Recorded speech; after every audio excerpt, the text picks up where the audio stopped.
enjoy.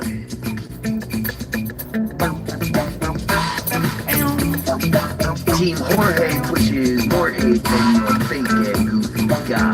The force they use to score fake at its core just a facade. Team Jorge pushes more hate than your fake and goofy guy.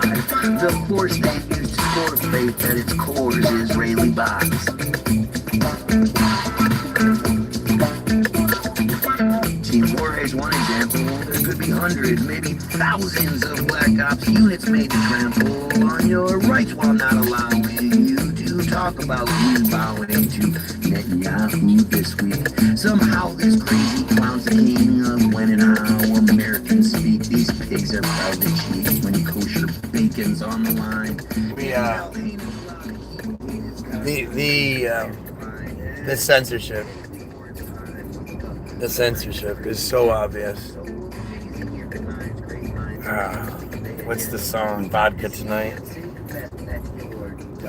This guy doing the Vodka Tonight song and all the rest of his songs. I forget his name. Dr. something or other.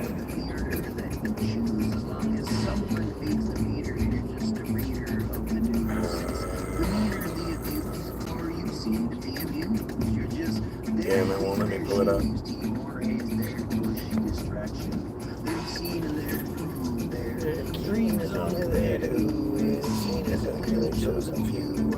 Wow, I'm not allowed to have viewers yet? Weird. Well, there we go. Normally by a minute 50 in, Augo, what's going on? Augo, we might have to reset.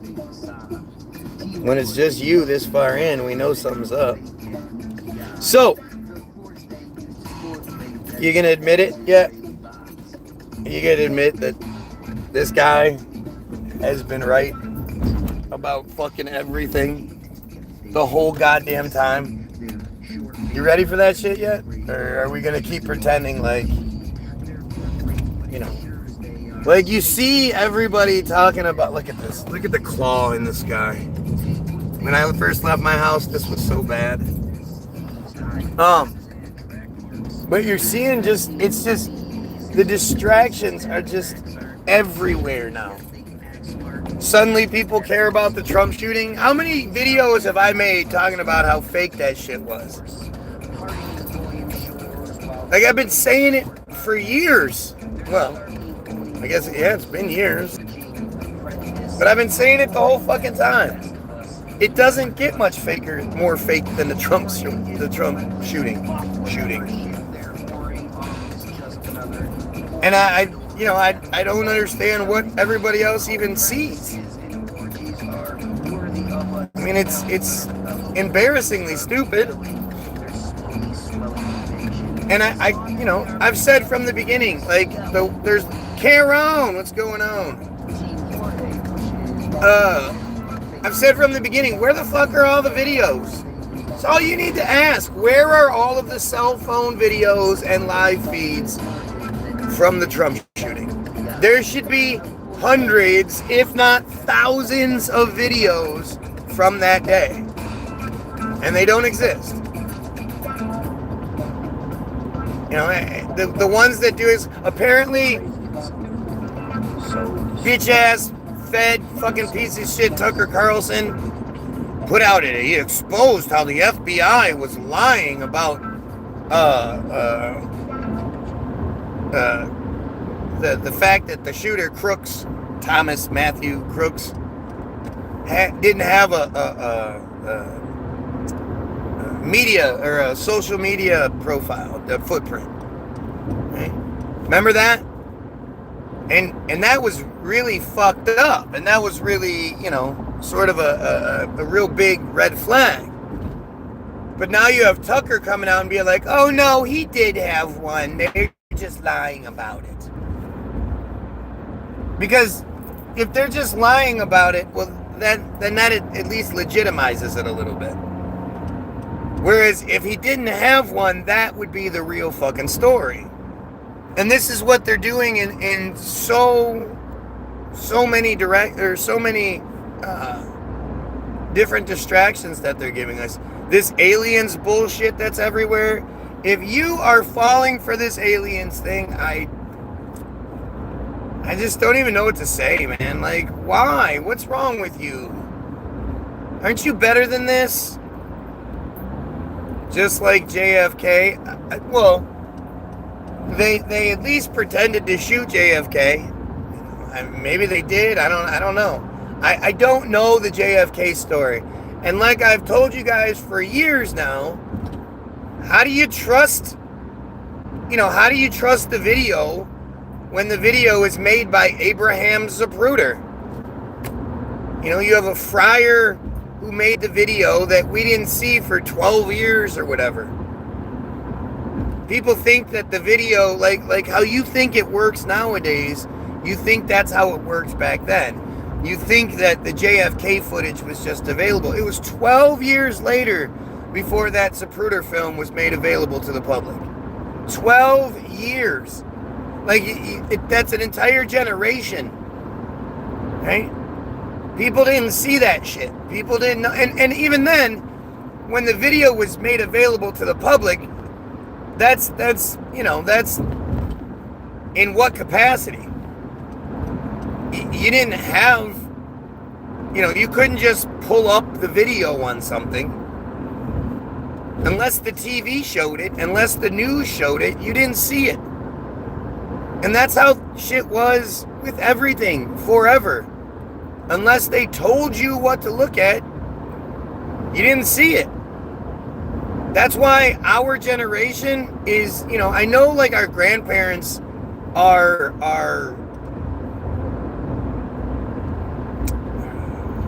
I don't even know how to say, like, they're smarter than we are, right? I know that in like certain aspects, but in reality, your grandparents, your parents, everybody, you're way smarter than they ever were, because you've had access to way more information than they ever did. Oh, yep, I'm a yapper. So, of course, we're going to have the friars come in here. The piece of shit friars come in here and cry about what I'm doing, but they're not going to actually address anything. These are child rapists. Like, I know people aren't necessarily prepared for that, right? You're not, like, that's a heavy conversation, and a lot of times you weren't even expecting it. I'm just going to drop that. But you guys don't understand.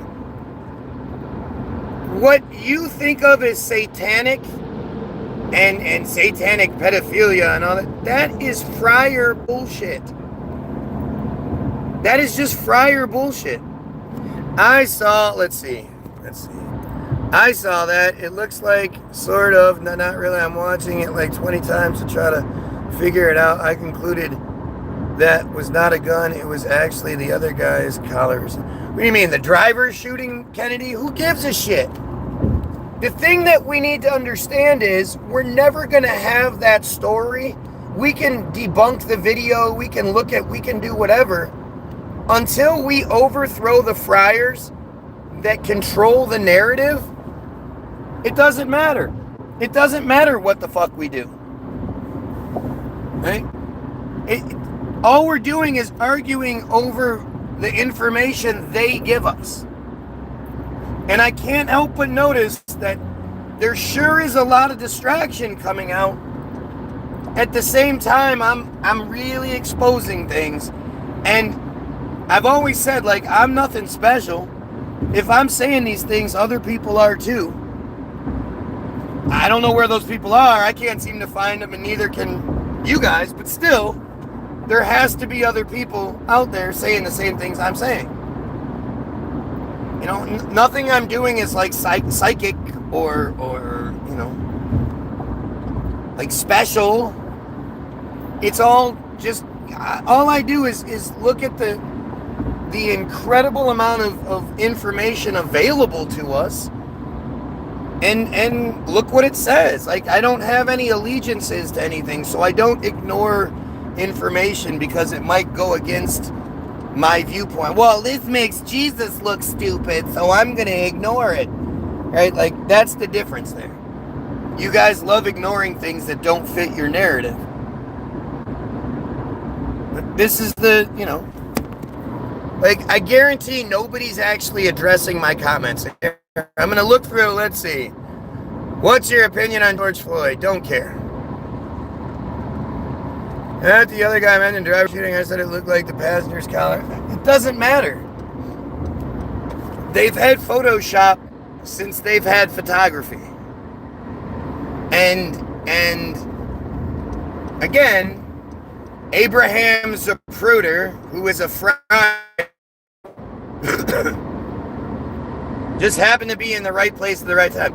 The one thing that's undeniable is that there are missing frames from the Zapruder film. It's like 2:13 to 2:27 or something like that. But there are missing frames. The video has been edited. And once you understand that the video has been edited even a little bit, it has to, common sense will say that if one part is edited, then all parts could be edited. And there's nothing, you can't just give blind trust to something that's been edited. Fuck you, you pedophile. Sirius, the person behind the Sirius account, again, the coward behind the Sirius account. Real name. But he's a fucking pedophile. Like, he has partaken in the ritual pedophile abuse that his cult does to children. It was done to him, and he's continued the cycle. Like, that is... You guys just have to understand the lengths, the levels of what we're dealing with here. And when you understand that it's a pedophile cult, the foundations of the friar cult are pedophilia. I mean, if somebody is willing to violate a child, what aren't they willing to do? Where do you think they draw the line? Right? If they're willing to fuck with a child, do you think like lying to your dumb Goyim ass, providing you with a fake religion, providing you a fake president, pretending to shoot the president, you think that's all like, no, that's too far. They would never do that. They touch children, but they would never lie to us.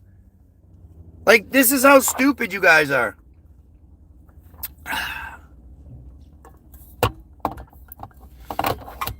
Yeah. I mean, he's a friar. He's a friar. He's an obsessed with me friar who defends what they do. The funny thing is Karen, you've been here forever. Lots of you have been here for a long time. Have you guys ever seen a friar come into this feed and condemn anything I'm talking about? Have you guys ever seen a friar come in here and be like, we need to work together to overthrow the pedophiles that, that represent them? They're fucking pedophiles. I mean, I just don't even understand, like, what, other than because you've been told your whole life that you're not allowed to talk about this one group, and the fake religion bullshit that you subscribe to, that they provided you, says that they're the chosen. Why did you give so courtesy, so much favor? Right? I mean, it's pretty fucked up. Got stripes for his stripes. Of course. Look, somebody's gonna say, somebody comes here and just says Trump over and over again. That's a pedophile. Do you guys understand that? Who do you think supports pedophiles? They put it this way. Would you ever Like, would you have that person even at your house? If you knew that they were a pedophile, would you be like, well, let's bring them over to our house for dinner? You know, our kids are, they're mostly grown, so, I mean, obviously, our kid's 11, 12, but if they get caught, it's their fault. It's their fault if they get caught up in it. No, if you knew somebody was a pedophile, you would do everything you could to run them out of your neighborhood. You would have to stop yourself from physically harming them when you saw them. And yet, all these Trump supporters, they just don't care. I mean, and the thing is, again, you guys have to understand, the pedophile situation is so much worse than you think it is. You have family members that are pedophiles. You have friends that are pedophiles. Up and down your street, there are pedophiles. They might not have been caught yet, but they are absolutely there. And of course, anybody who associates with friarism, the themish people, the Jays, they're pedophiles. Like, I don't care what they say in their little goofy costumes with their little stupid hats or their penguin outfits or whatever. These are fucking pedophiles. Do you understand that? And if I'm wrong, how come they don't correct me? You might be, programmed to say, you can't say that. That's, how dare you? They're just a blah, blah, blah, freedom of whatever. Ask yourself this question. Why doesn't anybody ever come to the defense of the friars? As a matter of fact, I'm the guy that says, first and foremost, we need to be protecting Jewish children. That's my mission statement. That's my the guiding principle of this feed is that we need to unify to protect the Jewish children. Of all people in the world, we need to protect the Jewish children. I corrected you multiple times. No, you didn't. You cry about what I say. You pretend like you would say something, but I won't read it. Or that you have said, I have corrected you many. No, you don't. You don't say anything. You say shit like, oh, well, it's not as much as you think. It doesn't happen as often as you think. That's your correction. But there's no denying it. You just chose to not read my comments. Yep. That's what it is. See what I mean? I already explained chosen God reveres to halachic covenant. It has been insinuated it is no insinuation of superiority, since all men are just. Yeah, that's just not the case. That's just not the case. Right? If that was the case, that would be one thing, but that's not the case. Because the part that you want to sort of ignore is that Semitism is a big thing. Semitism is what you guys demand. And what does Semitism mean? Semitism means policy or predisposition favorable to friars.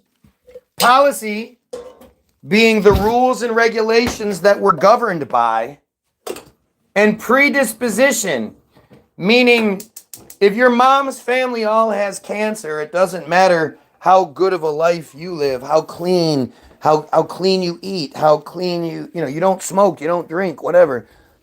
If your mom's family all had cancer, you have a predisposition to having cancer. Just that simple. And so they demand, this is law, policy or predisposition favorable to them. Policy or predisposition favorable to them. Policy, rules and regulations, and predisposition, genetic programming is favorable to them.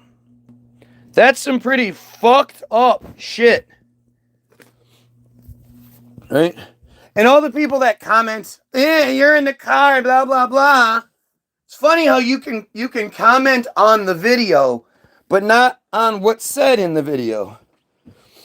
From manic mantras to pull cord pitter patter. Right. It's all bullshit. Again, you're putting words in my mouth. Not once have I demanded policy. Again, who do you think you are? Like, you're nothing. You're just a piece of shit. You're a piece of shit friar who's obsessed with me. We're not talking about just you because you are not the friar people. You're just a representation of it who is obsessed with me and watches me for hours every single day. Okay? But just because people, like him exist and will deny the most obvious things, let's do it. So we have Semitism definition for all of those that don't understand. Merriam-Webster.com, okay? No funny business, Merriam-Webster.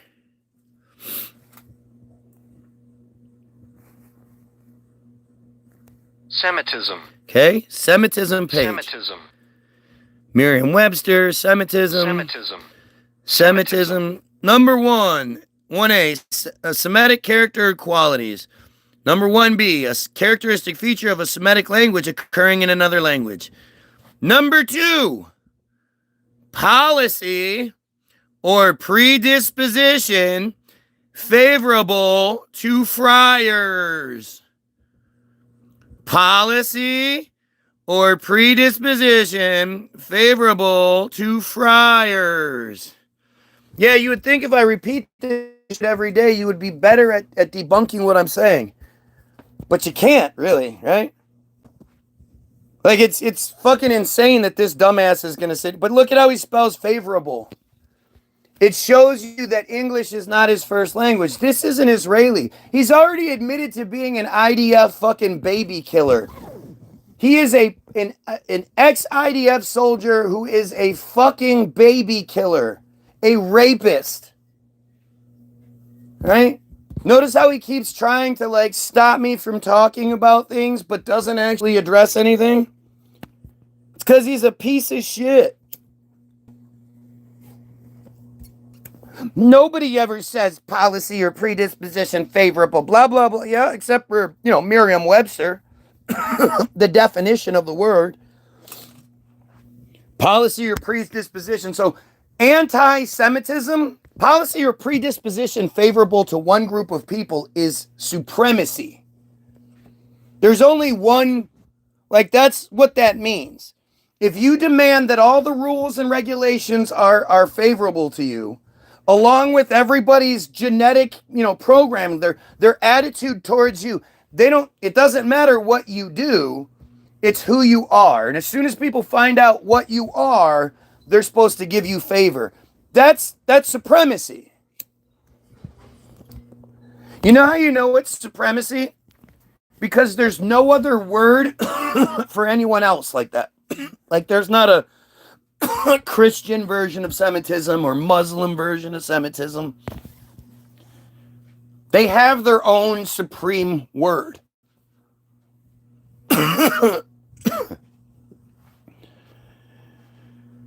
Oh, it's the dictionary Semitism time. Yeah, it's called evidence. It's called providing evidence and facts to back your arguments.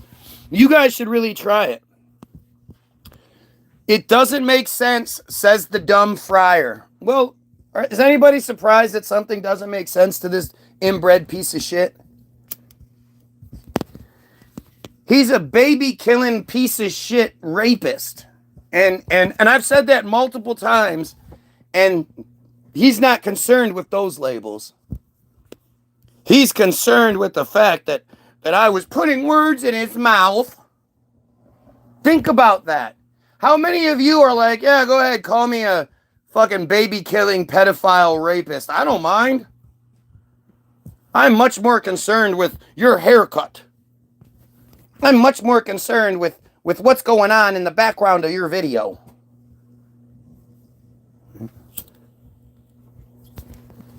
You guys, it's so weird that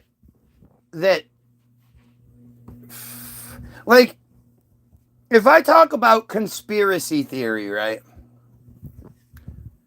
I think even the most fringe person in this world, in that world, is going to bring up Rothschild, right? I think we all know the name Rothschild and attach it to conspiracy, world domination, like that kind of shit, right? Like if you're going to write a narrative and you're going to say, it's the bad guy organization is headed by a group, a family or whatever, Rothschild is like the go-to at this point, right? Like everybody knows about Rothschild, right?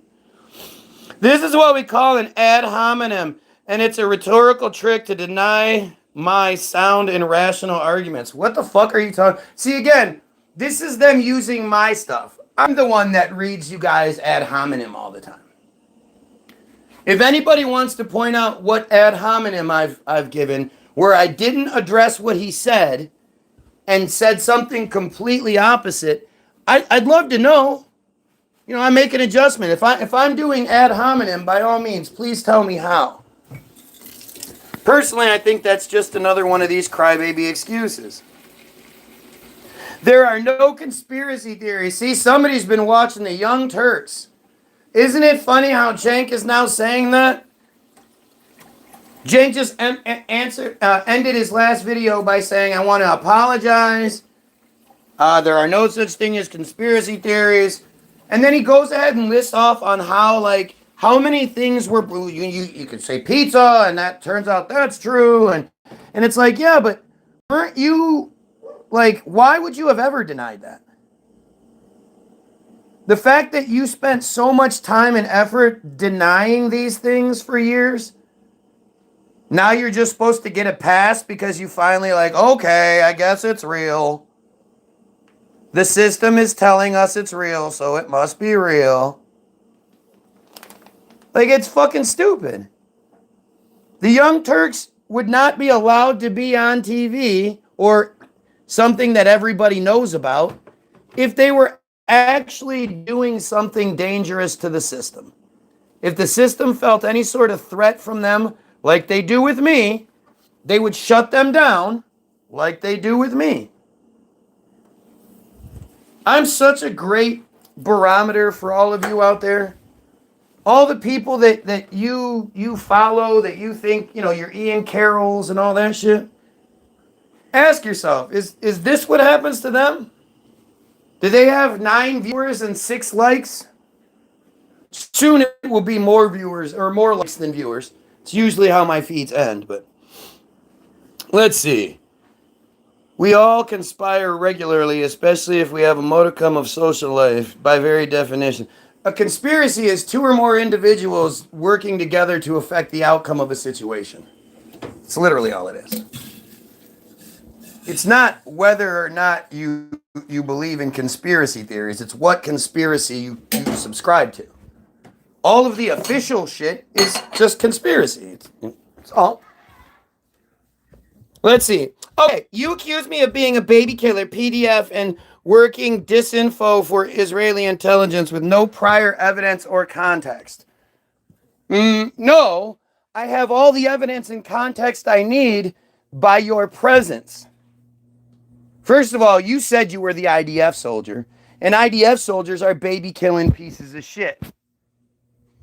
You've been here for days defending a pedophile organization. You've been called a pedophile numerous times, and I even pointed out how you were a victim of it as well, and you ignore everything said and start trying to change the subject. Now, do I have a list of the people that you've abused or killed? No. But I've been doing this long enough that I know, with Karen, if I said, Karen, you're an IDF pedophile, piece of shit, baby killer who, rapes children, Karen's going to be like, what the fuck are you talking about? Fuck you, blah, blah. She's going to address it and engage the conversation. But this is, you don't have any evidence. That's baseless accusation. That is, again, another one of these friar tactics. Don't actually address the stuff. Say, oh, that's baseless. No, it's not. Look at what you're doing. And again, it's not ad hominem. I know you're going to hide behind whatever you can. But no, it's common sense. It's like if somebody is found guilty of a crime from 30 years ago, well, you know, a lot of times you're not going to have the actual crime scene to work with. But you go off of what that person has done and said and been, and, you know. Dude, you obsess over me, the guy who thinks we should kill pedophiles and overthrow your control scheme. You watch me more than any fan does, consistently straight. Yesterday you were here for 4 hours plus, right from the beginning. And the entire time you're defending pedophilia. Yet you're a pedophile. Oh, look, Joel is back. Remember 2 days ago, Joel said, this is my last stream. I'm getting pulled off of this account because I keep making everything look stupid because I'm a dumbass and I'm obviously a pedophile as well. And you just keep making me look stupid and then us too. So they're pulling me off of this feed. Remember when Joe said something like that? Joe said he wasn't going to be here anymore. 2 days ago, Joel said that it was his last feed. You guys remember that? I love when they do that because it just shows you they're not to be trusted. They're fucking liars. They lie like you and I breathe is how they lie. You know? They lie like it's like lying is the thing to do. You gotta work for.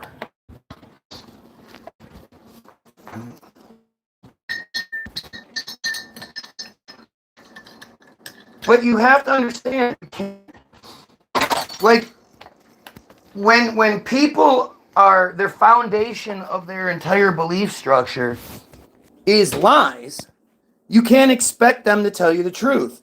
When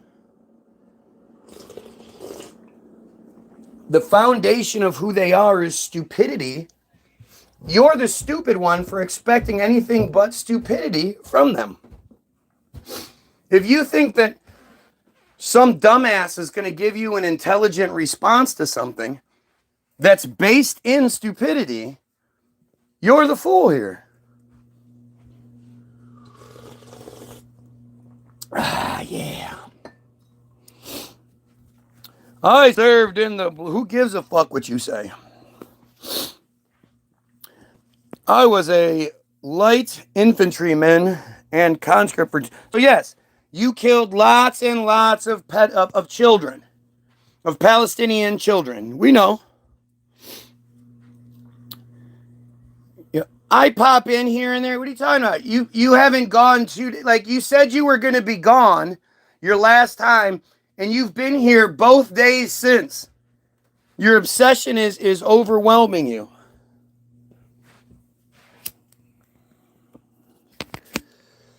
You know? But again...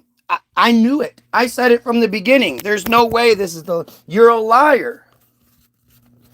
You're a friar liar. They go together.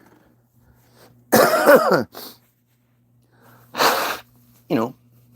Again, this is a people whose entire belief structure is based on stupid lies.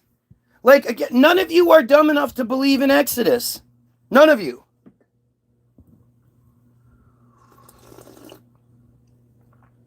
Even you dumb friars don't believe it. You know, 2 million plus people, between 2 and 3 million people, along with all of their livestock and all that other shit, couldn't wander around a desert for 40 years. Especially when, if everyone just stood hand to hand, like held hands in a big line, you would cross that desert. 2 plus million people, you'd be able to find your way out, no problem.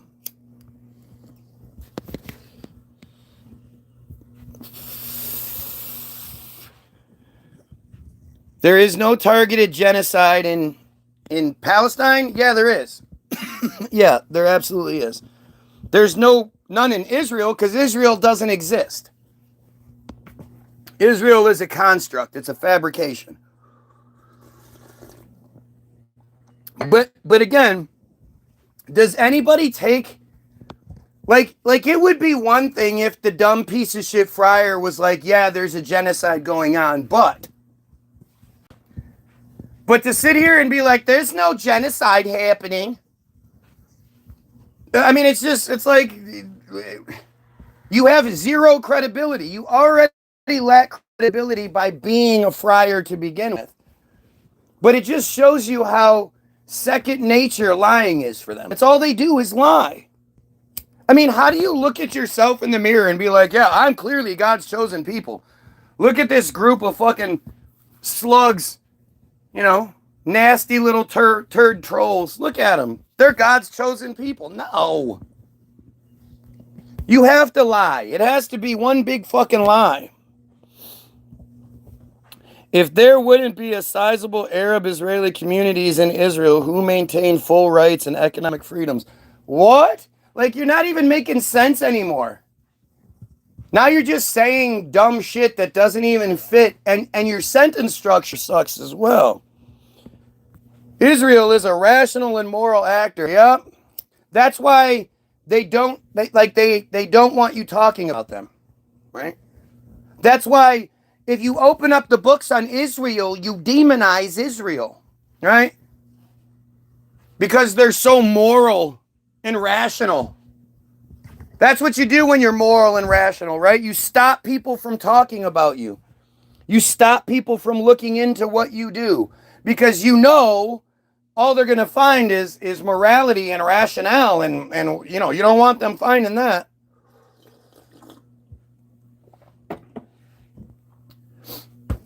This guy, remember, this is the guy that said, you called me a pedophile and all these things with that's baseless accusations. Where's your proof?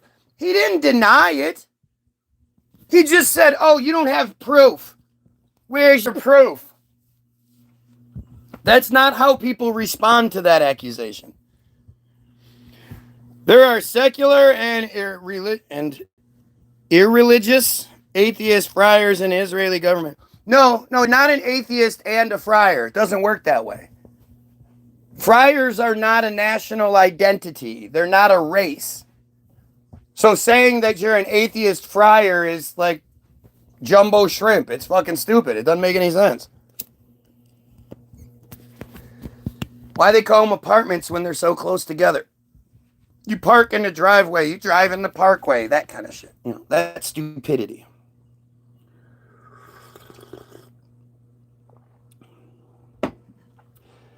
Is that the Israel that has nukes but doesn't? Nobody has nukes. Nukes aren't real.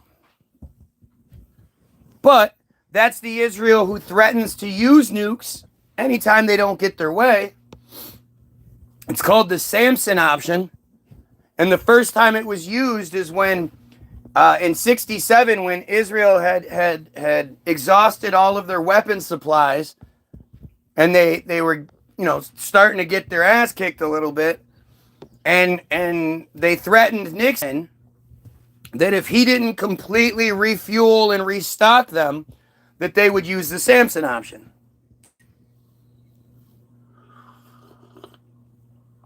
The Samson option is Israel's deterrent strategy of threatening to use massive nuclear retaliation should Israel ever be invaded and or destroyed. There's the and or is the big thing there. Invaded, you can just claim you're being invaded. You don't have to actually show anything. Destroyed is one thing, but invaded is a whole different thing. Not a single lie on this stream, by the way. Again, you're a pedophile, baby-killing piece of shit. Exactly. You did say you had to bounce, Joey. Come on. Did they give you a chance to work harder and maybe win a PlayStation as the special people prize? Had to be something, didn't it? Not a single troll in this channel today either, says the troll. The guy's he's been online and had this profile for 8 years and has 4 subscribers. That totally makes sense.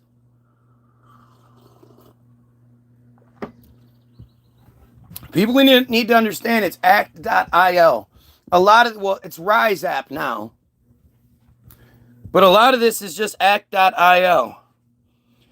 Israel is the most moral, democratic actor and legitimate state in the Middle East. Again, then why don't they want anybody looking into it? Like, you can keep saying dumb shit, and I'm going to have a better response for you, right? But the fact that you keep ignoring what I'm saying just proves a point. You know I'm right. If you're moral, if you're a good person, you want everybody to see you. You want everybody to know that you're the person to be trusted. You're the moral authority. You've got things figured out. You go live. You go live and you talk about all kinds of shit that you're not allowed to talk about. Because you know you're right. You're moral. You're just. You're righteous in your indignation. 20 people got arrested at Bisbane on the weekend for saying from the river to the sea. Exactly. That's not what you do when you're the good people. You know, if they were actually good, they would come in here like they do and say, okay, hey, what sort of misconceptions do you have about us? Let's have it. Because I'm here to answer all of your questions and put to rest all of these lies and misconceptions about us. And they would engage. They wouldn't hide. You know, they would embrace. If you bring anything up with me and it's real, I don't have a problem talking about it, even if it's a bad thing. As a matter of fact, all of the bad things that you guys know about me are because I told you. Nobody ever discovered anything about me or anything. And believe me, they've been trying. They've been trying.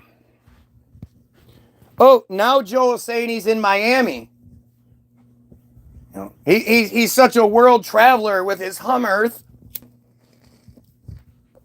Imagine, like, being such an insignificant, insecure piece of shit that you have to go on random live feeds under false identities and then talk yourself up like you're some big shit.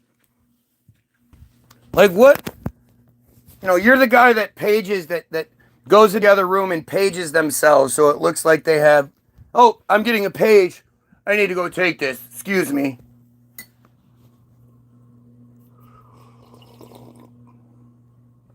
What's up, Marbles?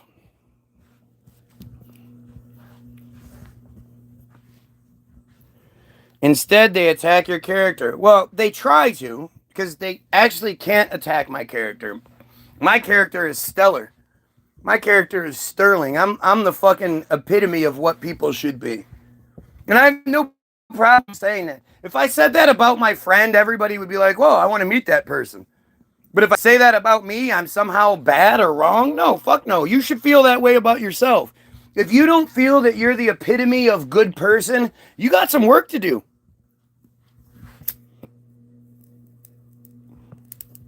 Guy is a good person who was incorrect on certain topics regarding the friar people and the right for Israel to defend itself. Who gave Israel that right? How come nobody else has a right to defend themselves from Israel, since Israel is the attacker? Always, always, always, Israel is the aggressor. Even if October 7th was real, it's not. But even if it was real, it's not. It would be justification for everything that they've done for the last fucking 77 years. Well, 76 years at the time. Right? I mean, it's really fucking crazy. May your God bless you too, whoever you preserve to be. Oh. Oh. Tell us if you think there can be any friar people who are worth talking to, like friar people that are anti-Zionist. See, this is where the trick comes in. This is why Zionism is such a valuable weapon for them. Because Zionism becomes the bad guy. Right? And Zionism is associated with open supremacy, with the taking of people's, like all these really awful things that are obviously awful. And then you have these friars on the sideline going, oh yeah, I'm anti-Zionist. Bullshit. Who gives a fuck? That's why I keep telling you Palestine and all that shit is the distraction. You know, they understand that when it comes down to it, the pedophile cult nature of what they do will be their downfall. And as that shit was starting to get exposed, they had a choice.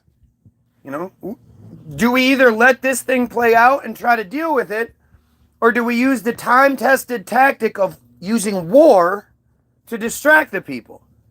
And that's what they did. They've created a fake war, like the Gulf War was to distract people from the Franklin story. That's coming out now. People are starting to figure it out. But, you know, it's something that I've been telling you for a while.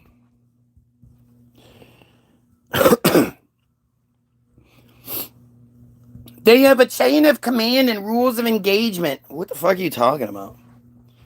It reminds me a lot of saying this, but God is going to stand up for us. Nothing happens, then they blame a group that believes in the same religion, just different scriptures, and somehow we are arguing.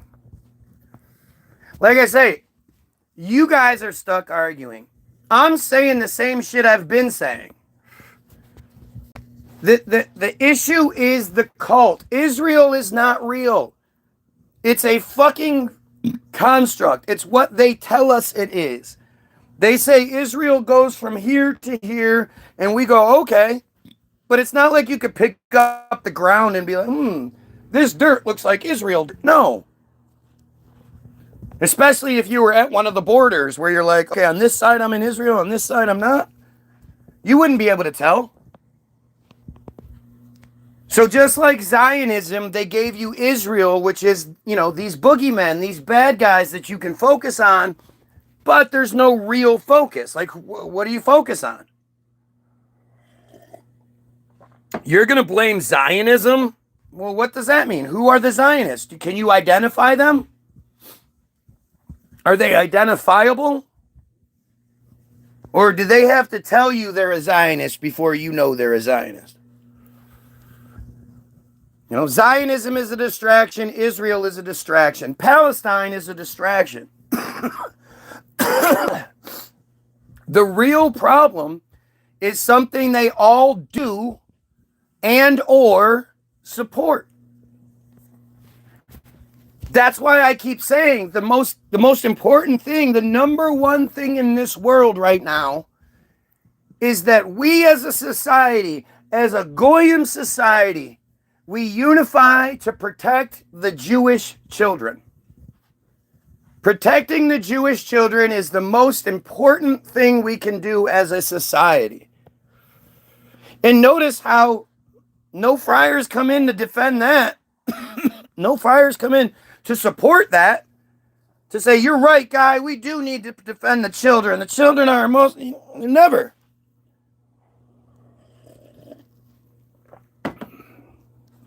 I'm not one to say who is cursed or not, but this individual has been maligning the children of Israel for nearly a decade on YouTube. What? What are you even talking about? Like, this is what I'm saying. Like, this guy is a fucking moron. But you should expect, he is an IDF soldier. Do you honestly think an IDF soldier or a friar in general is that intelligent? And if you do, why do you think so? Is it because that's what you've been told? Have you experienced that in your life? Have you ever met a friar and been blown away by how fucking brilliant or you know, infectious they were, or how they were just so charismatic and no.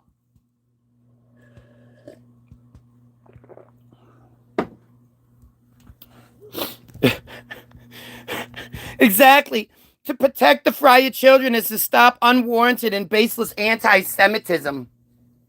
What the all anti-Semitism is good anti-Semitism.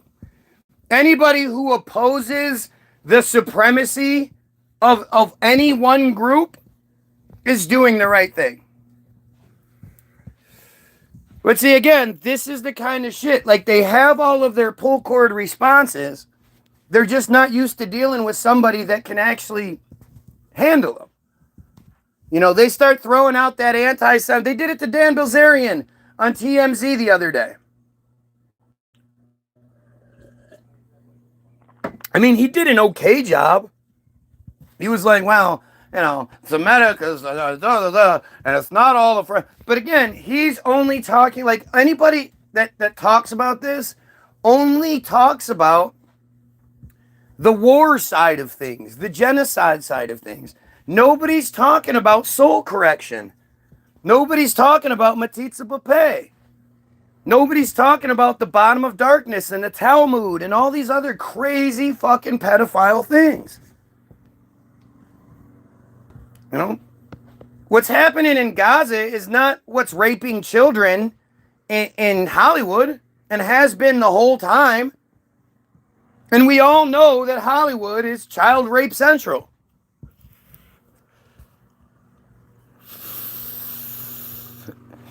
Ellie says nobody cares. Ellie's been here almost every day for fucking a year plus because she doesn't care, right? Because nobody cares. Because of misinformation. Again, isn't it funny how this dumbass can keep saying all these things, but then never gives the correct information? Keeps claiming that things are misinformation and misconstrued and, you know, blah, blah, blah. But then it's like, okay, so tell us what we're missing. Tell us what part we're missing. Oh, well, the thing is, it's not as many people as you think that do it. So if one person rapes a child, but 10 people know about it and watched it, is it just the one person that did it that's at fault? No, because I know you friars don't know that answer. You are the only one obsessing on Israel. No, I'm not. But again, I'm not like at all ashamed of that, or, you know, that's not a negative to me. I am obsessing over the head of the monster. I am not distracted by all of the different tentacles that they have out fucking with shit. And as a matter of fact, it seems like what I'm doing is having an effect on things. You know, I can't help but notice that a lot of these truthers are almost being forced into talking about the same shit I've been talking about, while also sort of having to recant some of the things they had previously said. You know, do you know how many times the Young Turks talk shit about Pizzagate, and anybody that talks about it is doing a disservice to the truth? And yeah, you know how much bullshit they... Again, why do you think the Young Turks are allowed to exist? Look at my goddamn feed.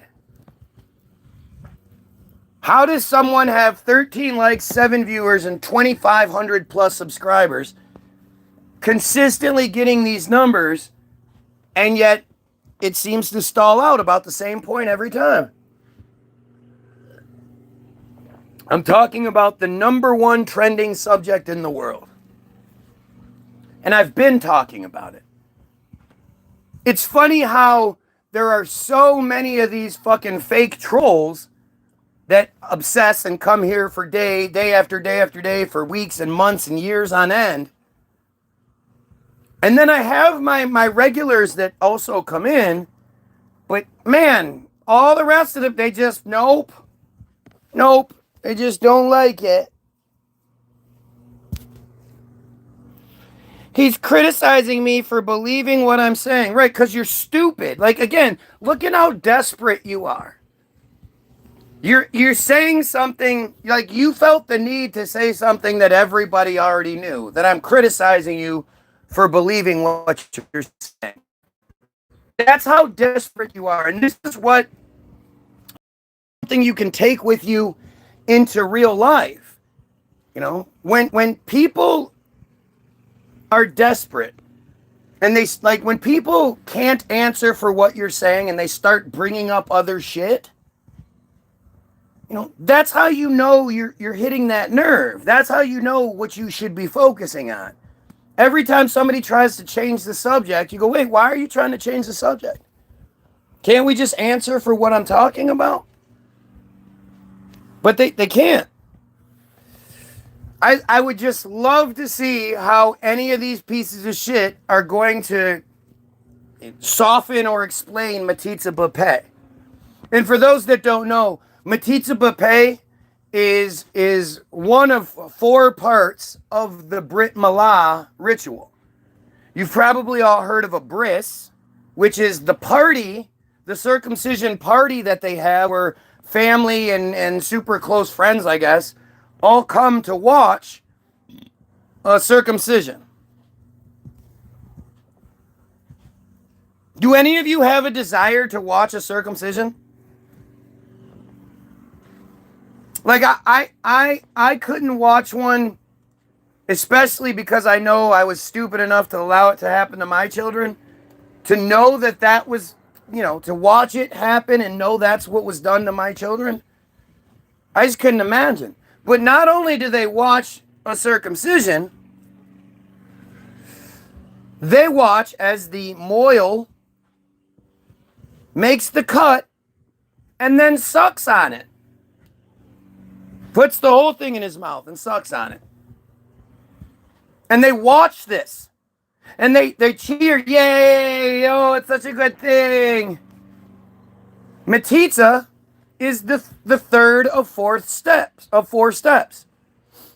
And according to their holiest of holy books, if you don't complete all of the steps, you don't complete the mitzvah. There's no point in doing any of it if you're not going to do all of it. You don't get the points. You don't get the credit if you don't do all 4 parts.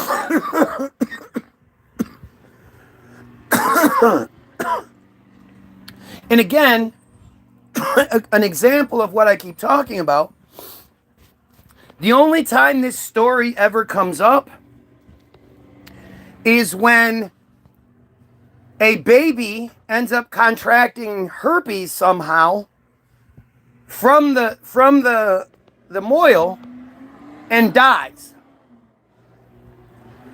And usually it's because the moil knows that he's contagious but won't step down. And the last time it came up, again, it was one of these things where, you know, the society tried to be like, okay, well, we have to put some regulations on this. You guys, at the very least, have to tell people of the dangers of what you're doing.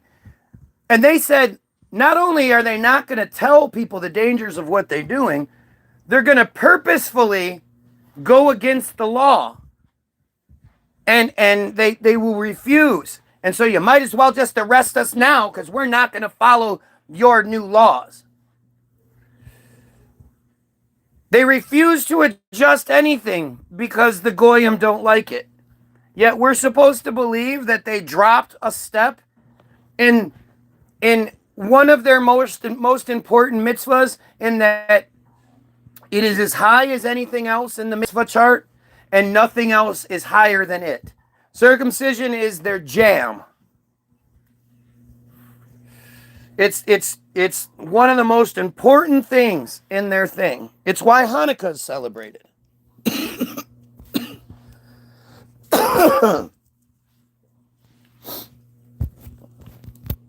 This is horrendous. This is the shit that people are just not like waking up to. Right? Yes, the genocide is awful, no doubt about it. The you know, everything they do is fucking awful. We're talking about mass murder, genocide. That's awful.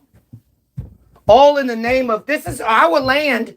The book that we wrote says our God promised it to us, so we can annihilate people using white phosphorus, which is against all regulations all over the world. They keep using white phosphorus. White phosphorus is like a sticky jelly, and it's flammable, and it stays burning. And so once the white phosphorus gets on you, you have like a natural inclination to sort of try to wipe it off. But when you do that, it just smears down your arm. It gets all over your hand and then smears down your arm, and you just spread it. The more you try to put it out, the more you spread it. It's fucking atrocious. It's atrocious. But like I say, you don't ever see any of them, whether they'll say, oh, it's just the Hasidiotics and the ultra-Orthodox that do it. No, they don't. It's everywhere. It's across the board. The numbers are that it only happens between 3,000 and 3,600 times a year in New York. That's 10 babies every single day. Just nine and a half babies every single day.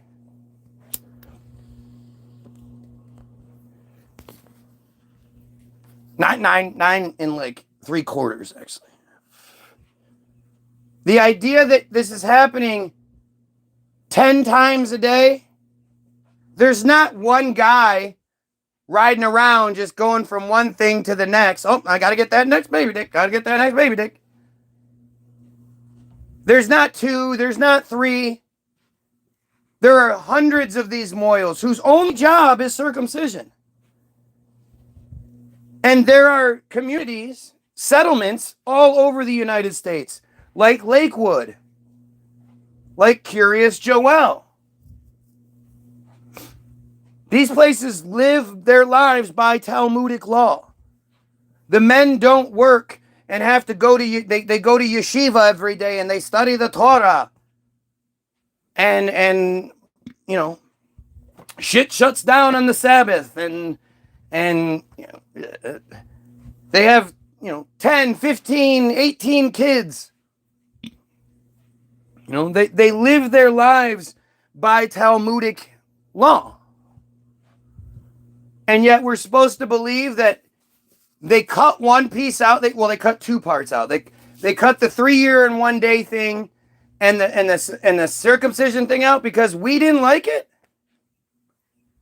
When we didn't like it, you said you wouldn't do anything to police the situation or follow any of the laws that were laid out. But you're saying you stopped doing it because we didn't like it? Do you know how insane that shit is? Let's see if any of these dumb... So now this dumbass is going to keep saying, God bless, God bless. And now, look, he's avoiding everything I'm saying. Let's see. Lucifer isn't a concept in friarism. It's all a friar concept. Are you fucking stupid? The Bible is a Jewish fairy tale. All of the characters, the main characters, are Jews. Jesus was a Jew. Like, it's undeniable. There's no denying that Abraham and Lot and all of them, they're all friars. Mary, she was 12 years old. 12, 13 years old when God impregnated her. She was betrothed to Joseph, who was significantly older than she was. At least 10 years older than her. According to their Talmud, again, the Talmud is the book. They tell you it's the Torah, but the Talmud's the book. The Talmud says, if a child is less than 3 years and 1 day, it's like a poke in the eye. It's like a poke in the eye. It basically didn't happen. If you assault a child and they're under 3 years and 1 day, it basically doesn't happen. It's just like a poke in the eye. That's what the quote is.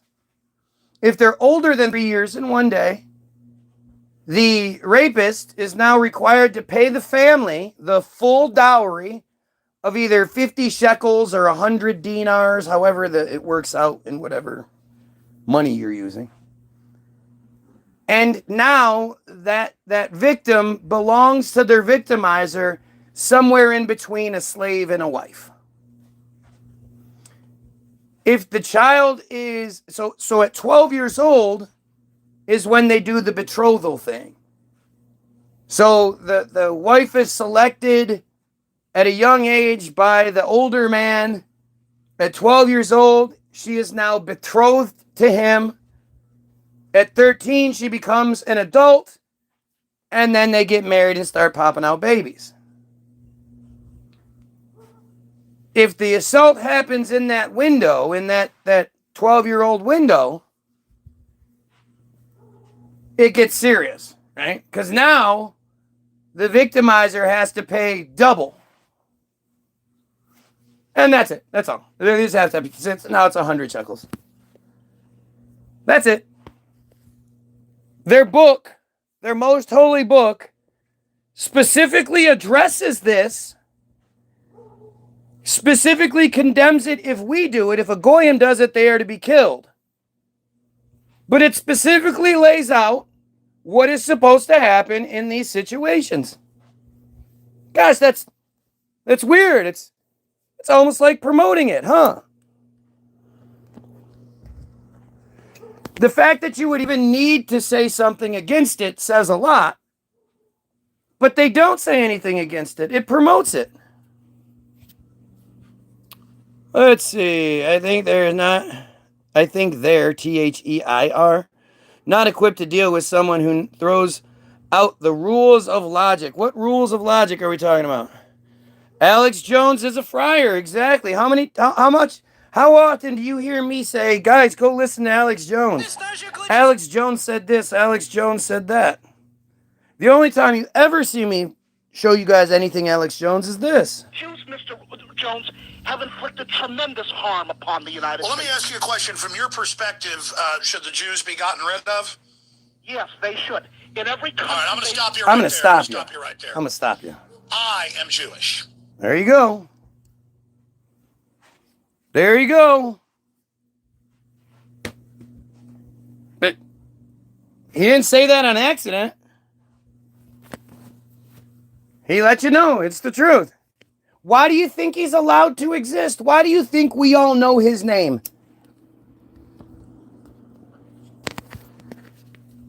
They just killed David Wilcock. Did you see that?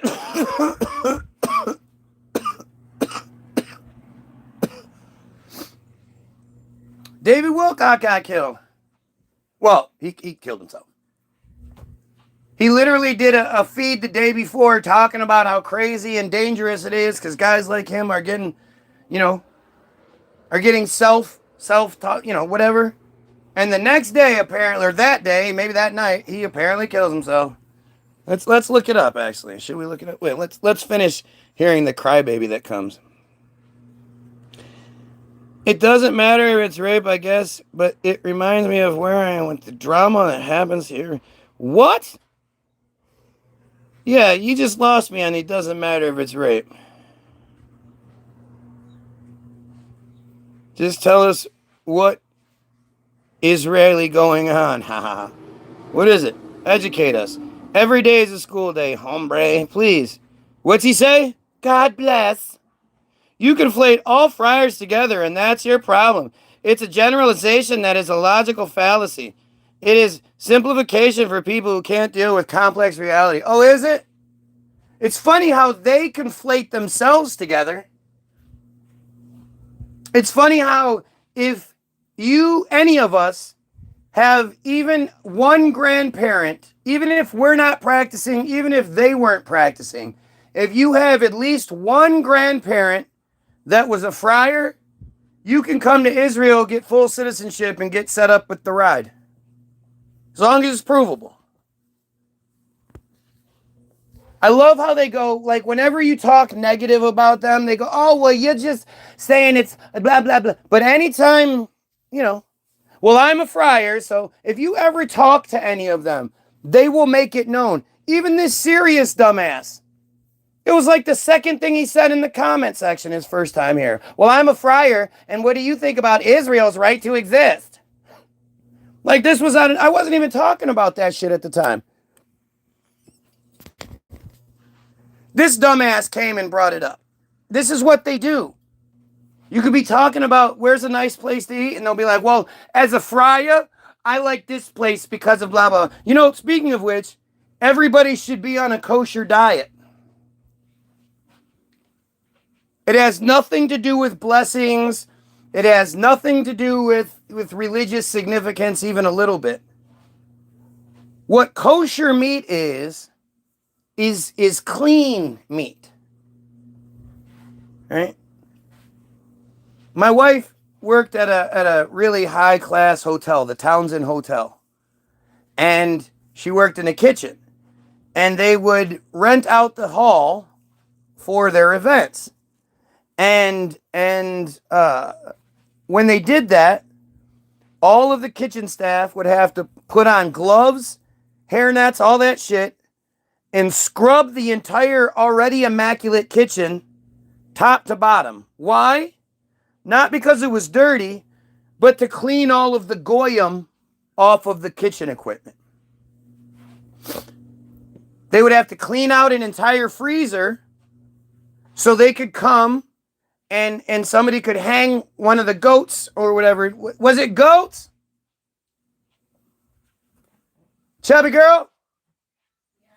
Was it goats at the Townsend? Yeah. They would bring in the dead goat and they would hang it upside down and it would have to hang in the kitchen, in the freezer. Now there's significance behind that, right? It has to be hanging up. That's part of it. But normally you would say, well, if it's a kosher thing, you know, they would have to go through the kosher stuff. Why didn't they just kill the goat on site?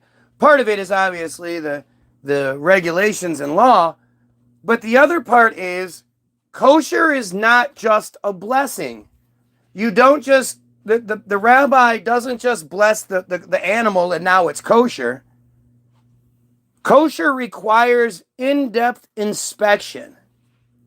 Once the animal is killed, all of its insides are inspected. Its stomach lining, its intestinal linings, all that shit. Looking for blemishes, looking for cancers, looking for tumors, looking for shit people should not eat. And if they find anything like that, well, that just becomes a goyim, you know, that more hamburger, whatever.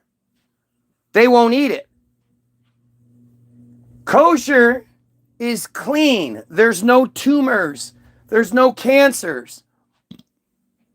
There's no funky growth. You know, the animal has a big giant tumor growth inside of it.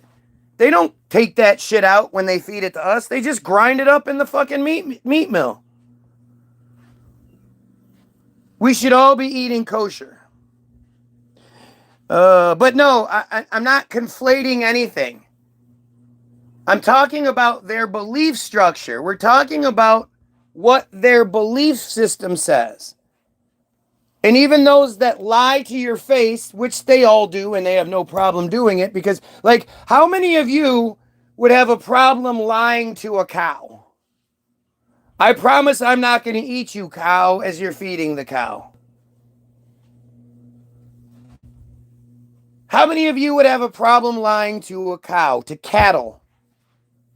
Well, when you look at us like we're cattle, then lying to us is no big deal. Let's see. Yeah, you're not. That's why you're here every day.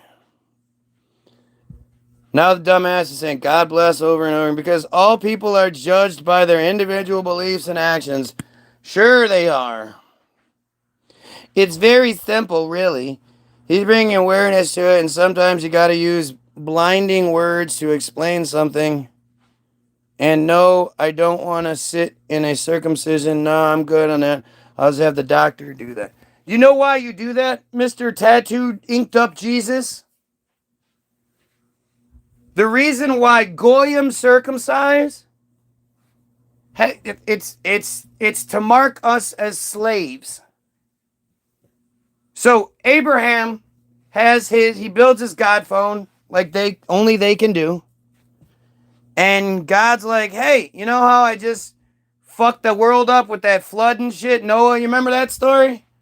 Well, I'll make you a deal. I'll never do it again, but you have to circumcise, and all of you have to circumcise for all of eternity. And as long as you guys keep circumcising, I'll show you rainbows. And the rainbows mean I'm not going to destroy the earth. And Abraham, you might as well, you know, I can't remember if he's told to circumcise his slaves or he just chooses to. I think he just chooses to. But it is he just chooses to. But then Abraham, all right, God, no problem, circumcises himself, his family, and then goes to his pen of like 90 slaves, and he's like, all right, you guys, come on up, I'm going to circumcise. And I don't know if they got the metzitzia. I don't think they got the metzitzia, but maybe they did. But Goyim being circumcised is marking their property. It's how they mark their property. And if you saw what was done to us in comparison to them, like, at least they wait 8 days. If you have kids, you know anything about babies, the difference between a newborn and an 8-day-old baby is like astronomical. You wouldn't think so, because you're stupid, but they basically double in size, right? They fill in, they get their color, they sort of come to life. And after 8 days, they've experienced love, they've experienced security and happiness and warmth and food and all of these different things. Life, right? And it's horrible, no doubt. They wait 7 days because the woman's vagina is so toxic. So, in their cult, the ritual bath is called a mikvah. And the mikvah is actually built in a new town before the temple is even built. Because it's the most important thing. You got to get your woman. After every period, the woman has to go to the mikvah where she is checked by the attendants. And if they find any blood, she has to wait another 7 days and then come back. But if they don't find any blood, she now immerses herself in this nasty, stagnant, fucking old-ass water that has all these fucking, like, goofy-ass stipulations for how it's to be filled up. You can't fill it with tap water, but you can top it off with tap water, which essentially means after enough time, it's all just tap water because evaporation, and it's not like tap water floats to the top. But anyway, as soon as they're done with their mikvah appointment, they run home, and their closet husband will finally have sex with them.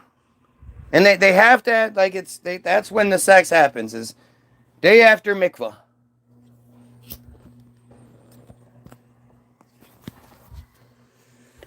And it's so disgusting. Like, the water is not filtered. It's not like it's running water. Multiple unshowered, nasty people go to this mikvah and immerse themselves to cleanse their vaginas. And the baby, even if the baby comes out C-section, which shows you that it's not actually what you think, but because the woman is such a gross thing, and blood, especially the vagina, coming through the birth canal, you don't understand. The husbands don't even touch the kid for the first 7 days. When the woman is menstruating, she isn't to, like, hand her husband. If the husband wants a spoon, she puts the spoon on the table and then he picks it up. They are completely off limits when they're going through the natural process that God gave you guys, right? But this is the fucking reality of it. This is fucking reality. This is what they think of their women. And when it comes to us, Goyim are circumcised within hours of being born. You know, hours. Like they try to do it as quickly as possible. So after the traumatic experience that birth is itself, they try to be like, oh, well, let's let mom rest and blah, blah, blah. We're going to run some tests and all that. And they take the baby. They leave it in the little incubator room where it's fucking cold and sterile and like a hospital. When they finally bring it to the operating room, they strap it down, its legs down, and then its arms out, almost like it's being crucified. They put a little, it's like a bell-shaped thing over the penis, and inside of it's a blade. And when they spin it, it cuts the foreskin. And the baby screams, ah! And then it goes into shock. And they take this baby that's in shock. They wrap it up so it pees all in its own wound. And they take it back to the incubator until it comes out of shock. Then they take it to the parents and they go, oh, look, little man Sweepy, he had his surgery. And you're none the wiser. If you actually saw what was done, you wouldn't do it. If you saw it being done to another child before yours was up, you'd be like, nah, forget it. Why is this necessary again?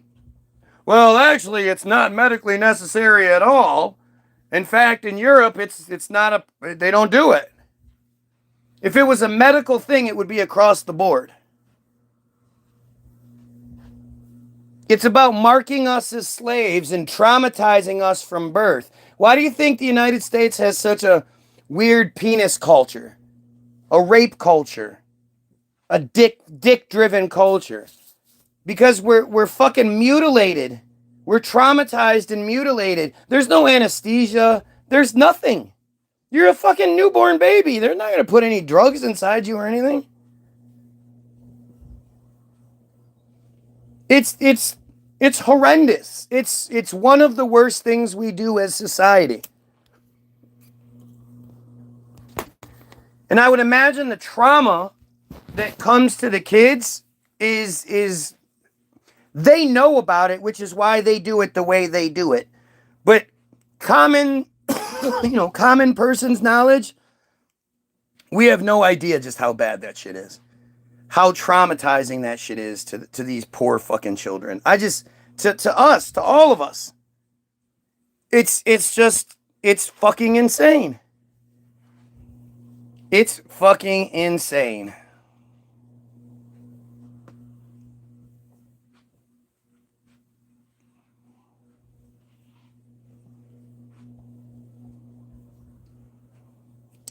But Guy, how come you guys never make a hymn time song? Here you go. Now share it. I'm having a hard time starting this one. Again, the subject is just too atrocious. I still have to use rhymes and make sure it's fun, all while maintaining my focus. But looking through the scope, this goes back to the beginning. Before things were so hopeless and the planet started spinning, they say our lights need dimming, so they cut our lines at birth. To me, it's like the house is skimming, and I just don't see the work. Now imagine you're a freshly squirt, alone in a cold nursery. No frankincense or expensive myrrh, just a head chock full of cursory, knowledge of adversity and what your future has in store. We're nowhere near the person we become when we have more options to explore. So for now, we trust our parents. And if a decision is thought poor, well, it's their fault that the dare went. Triple doggone parrot repeating bad decisions. It's like they don't know there's a variant to Dad's crazy-ass religion. But it comes from lack of vision, both foresight and behind, as to why the Goyim circumcision is still not seen as Klein. My baloney has a first name. It's what the hell is going on? My baloney baloney has a second name. It's please don't cut the goddamn lawn. Mowing the lawn. Mutilating kids might be why things are done so violently. So again, you've just arrived and your brain's making connections. You still have your mother in your eyes, even if you were C-section. And one of American male's first lessons might just help to explain why there's so much blind aggression poisoning the collective vein. See, trauma wrecks the brain, and there's probably not much worse than the message in the pain most newborns feel for some nurse. But see, the chosen know the hurt and the damage this shit does, which is why they brilliantly break the curse with a party pushing love. The whole family's there with hugs, but that only hides the truth. Since the moil's mouth that sucks the blood, it's pedophilic at its root. And yet the mutilation proves how dumb the Goyim are. It's a custom for the Jews, and our worlds are worlds apart. The PTSD from the start is lessened by the bris. But when you see their hidden cards, how do Goyim still submit? We're like the fingers in a fist. We fight our best united. And if ignorance is bliss, well, it's time to start a fucking riot. My baloney has a first name. It's O-M-F-N-G. My baloney has a second name. It's F-U-N-J-C. Mutilating kids might be why things are done so violently. Now, if your kids are in the room, you may want to have them leave, since the violence you allow consumed is only okay when on TV. But with sexuality, you keep them in the closet. You teach them women are the beast and fairy tales are prophets. And for those of us with small sticks, do you know we're born with help? That is, until we are accosted, the feeling that is felt by the notches in our belt would be good enough to steal. Since the opinion that is held is that ruffled ridges make the meal. And pulling back the shield, the scarf that is created, will bring a stronger yield when her flower is celebrated. See, the ramrod men are made with is meant to knock down walls. Female countries meant to be invaded. You just have to have the balls. And of course you'll drop more jaws if you had more on your table. But where are all the laws to protect us from the fable they wrote to enable mutilation by their pedophiles? We don't choose the label, but our fight's more like Gentiles. Good gravy, that boy bad. My baloney has a first name. It's O-M-F-N-G. My baloney has a second name. It's F-U-N-J-C. Mutilating kids might be why things are done so violently.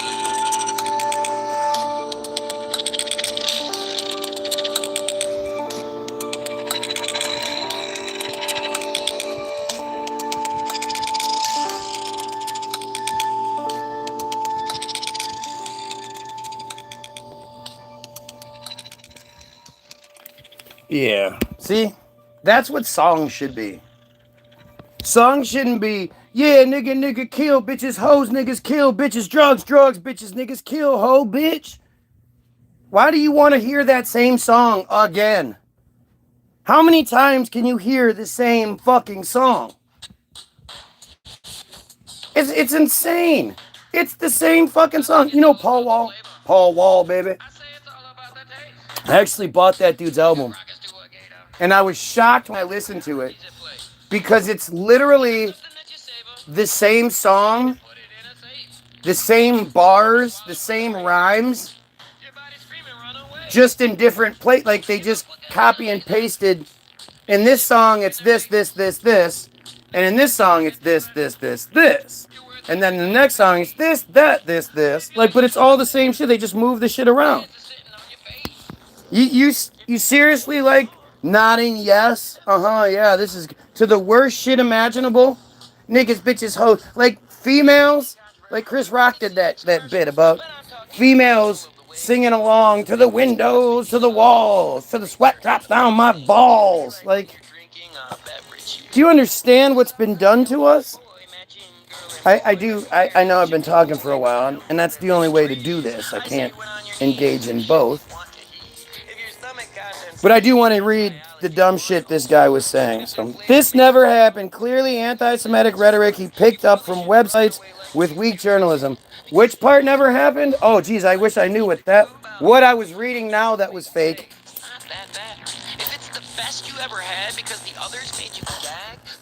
Isn't it funny how they always do that? They always hide behind, I must be lying, or not just me. The shit I read is lying.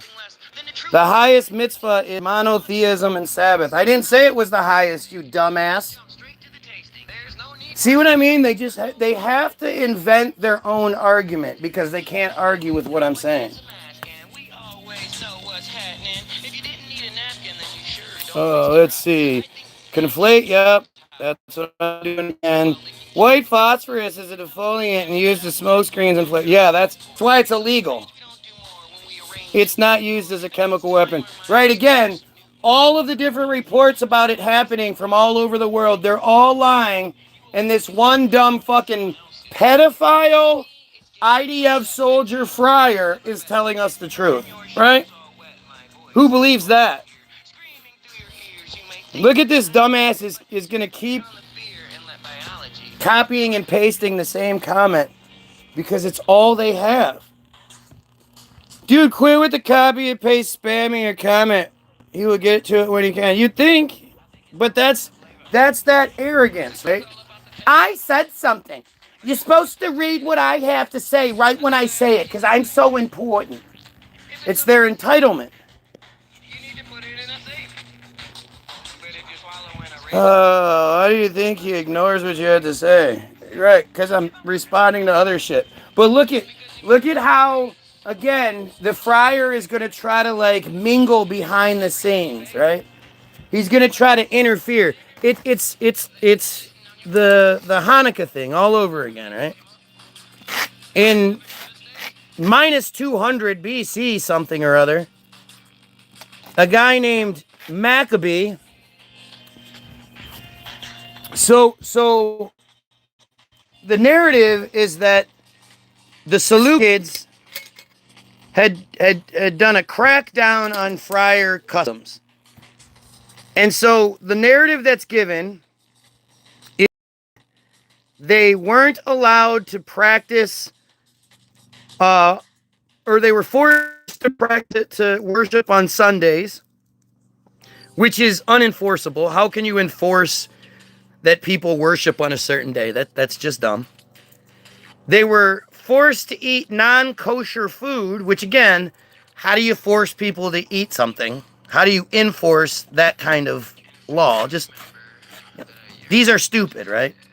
And the third thing is that circumcision was outlawed. Now, that's something that can actually be policed, especially if they find out that you violated the law and circumcised your child against the law, right? And so they're at Maccabee is at the sacrifice altar, the sacrificial altar place, where apparently sacrificing things on the altar was like an everyday thing at the time, I guess. So much so that they had the altar set up in the middle of town, and it had a guard there. One of the king's guards was there to ensure that everything, was kosher. But Maccabee is there with another friar, and they're just partaking in their, random sacrifice, transcending their chicken, their sins onto a chicken or some shit, caparat or caparat, however you say it, caporat. I think it's caporat. But they Maccabee says to the guy standing there, hey, I'm really getting sick of not being able to circumcise. I think we should do something about it. And the other guy was like, shut up. I'm trying to do my sacrifice. Shut up. And Maccabee's like, no, seriously, I'm gonna do this. Are you with me? Are you with me? Let's revolt and we'll start circumcising like we're supposed to. And the guy was like, no, man, it's actually they haven't really, they haven't really come down on us that hard. I mean, they said some shit that's unenforceable, and then this circumcision thing. Well, I got to tell you, I think that's actually a pretty good thing. Like, there's really no reason for us to do this, especially since, I mean, look, it's like minus 230 or some shit. We don't have very good hygiene standards. It can't be very healthy, or and the whole sucking thing is weird. And I think I'm just gonna go. It's not bad. Like, it's not that bad for us right now. They take good care of us, and all they ask is that we don't do this thing that I'm not too keen on. And Maccabee was like, what? And so Maccabee kills his fellow friar, and then kills the guard, because they're such badasses. He goes home, he gets to circumcise him, circumcises his kids and all that shit. Obviously he's got like 18 kids. And embarks on a countrywide campaign where somehow they know where all of the friars live in the country. And they don't have horses yet. Remember, the horses weren't there yet. So they must have been maybe on camels or something. I don't know. Or more than likely, they were just walking. So they walked, after being freshly circumcised, they walked from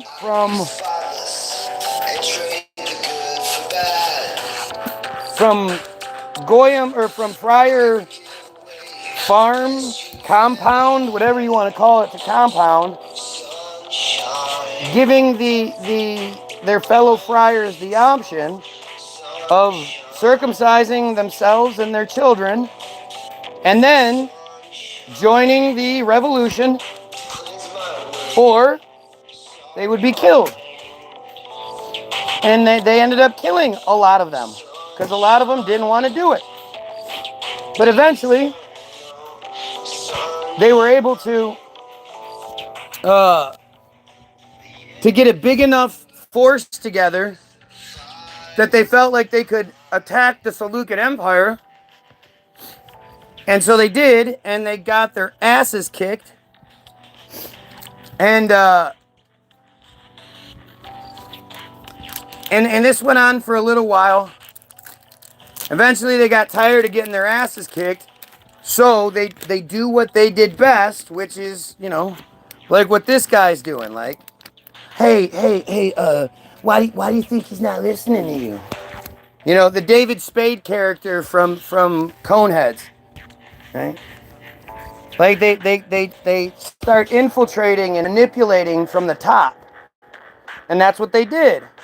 And they turned the leadership, which were brothers at the time, anti-Christ or some shit like that. They turned them against each other and put out false narratives like which one on? But that everybody in Europe sold off their land at pennies on the dollar and the Rothschilds bought it all up. Yeah. They always do that. They like to manipulate things from the top down. That way, there's less, boots on the ground, just like they're doing now. Where they're talking about a ground war, troops on the ground, but they're not going to send any of their troops because they've already pledged not to fight in the war. Back long before, back in 2023, before the October 7th bullshit.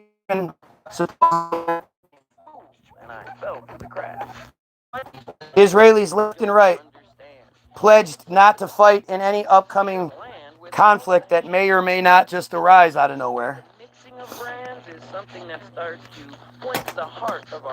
But eventually they won their right to circumcise, but that wasn't good enough, so they went around destroying monuments and doing all this other fucked up shit. But that's what Hanukkah is. That's what the celebration of Hanukkah is. Is winning the right to circumcise. He wasn't trying to get the right to eat kosher food. He wasn't going around the country trying to get people to worship, when they want to, when they're supposed to worship. It was all about circumcision. And of course, they're not going to tell you that. But because they can't actually win not just the battle, but the war, they try manipulating from the top down. Hey, we'll give you $50,000 if you stop. Hey, we'll pay you to stop talking. Trying to manipulate me or come after you. See what he's doing to you guys? See, he's ignoring your comments. You should leave. You should go watch something else. We're happily sheepish and alive to play possum. Though we could be the boss and fire the liar. Because he lives in rant land and he has a script. So I'm ranting and I have a script. You know those things contradict each other, right? You don't rant in a scripted way. A rant is you just going off the top of your head. Well, he's talking about how friarism supports 12-year-old assault. Sounds crazy, isn't it? It is crazy. Are you saying that's not the case? Are you saying that the betrothal does not happen at 12 years old? Not once has this happened in the history of Jewry in the West. See what he says there? He can't say, not once has this happened in the history of Jewry. He can't say that. He has to throw in the West. Oh, it's not happening over here. In places like Lakewood and Curious Joel and Huntington Woods and all these little settlements that are like 1940s Palestine settlements, where they live their lives by Talmudic law and they try to emulate Israel as much as possible, they're not doing this one thing. Where they literally all have 10, 15, 20 kids. Well, what do you think they're doing with those kids? You think those kids are all just living out full lives at home, 18 years old? No. They're sold. They're bought and sold. And that's what that whole thing is about. That's why you have the soul correction. That's why you have the bottom of darkness to break them and make them into the good little slaves they're supposed to be. The Talmud is, now he's going to start talking about how it's this, and there's many volumes and many texts, and who gives a fuck about all that? What about what I was saying about it? If you like to see homos naked, they stole everything. They always do. Hot shot, yeah, forgive, take cover and precaution, and go, what? Don't, that guy's a dumbass. Don't worry about him. That Robert guy's a big dumbass fucking Christian. His fucking Fedbot stock. It's crazy, isn't it? Forgiveness toward all is virtue because it reflects moral strength over resentment. Yeah, the strong thing to do is to forgive the person that violates your child. Not kill them so they don't violate other children in the process, in their life. No, you don't want to do that. You want to forgive them because forgiveness is virtuous according to the fate God that they give you. Funny how they're not really forgiving when it comes to the land that isn't theirs. No, this was ours a long time ago. So we could just forgive all this shit and move forward, but we're not. They're so virtuous and all. Blessed them. Isn't it funny how, again, you get guys like Martin Luther King who told black people to take the ass whooping and not fight back? And those are the guys that get elevated to mythical status. But guys like Huey P. Newton, who was like, nah, fuck them, punch them back. You don't hear about Huey nearly as much. He wasn't nearly as revered. Boule Martin Luther King, of course, he's like, no, you just, cause Christian God and blah, blah, blah. What's funny is, just like with Malcolm X, MLK was living a really good life. Had drivers and all that shit. Lived a really, really good life until he was like, hey, wait a minute. this isn't a black and white thing. This is a rich versus poor thing, and there's something else going on here. Suddenly he's like, I might not make it there with you. Then gets shot the next day. Dick Gregory, if you haven't discovered Dick Gregory, go look up Dick Gregory and MLK. Look up what he says. He points out a great thing. Everybody knows that picture, right? Martin Luther King just got shot. His leg is up on the banister. Jesse Jackson's there. A woman's there. Another guy's there. And for some reason, there happened to be a photographer there with them that morning. There wasn't a photographer every other morning, but that morning there was. And just like with the Trump shooting, they don't know if there's another shot coming. They don't know if there's more shooters. They're not really sure about any of it. But they all stop and point in the direction that the shot came from. Your friend's head just explodes next to you. And your first thought is to point in the direction for the camera? No, you hide. You hide until the police come and tell you that everything is okay. But it's all manufactured bullshit, you guys. It's all manufactured bullshit. Every last bit of it.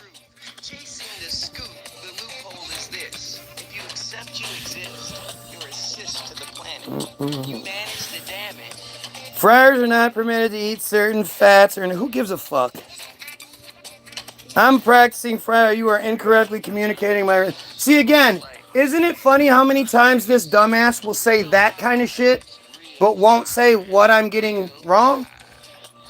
What part am I getting wrong? About, I'm assuming kosher in this regard. If you will not forgive, your heavenly Father will not forgive you. Oh, my heavenly Father needs to forgive me for what? I haven't done anything I need forgiveness for. All men are respectable, decent descendant of the prophet Noah. Yeah, I gotta love how many times the Bible tells us that we're all the descendants of inbreeding. You have Adam and Eve, whose children take wives. Cain and Abel take their wives from the people of Nod, but we sort of overlook that part.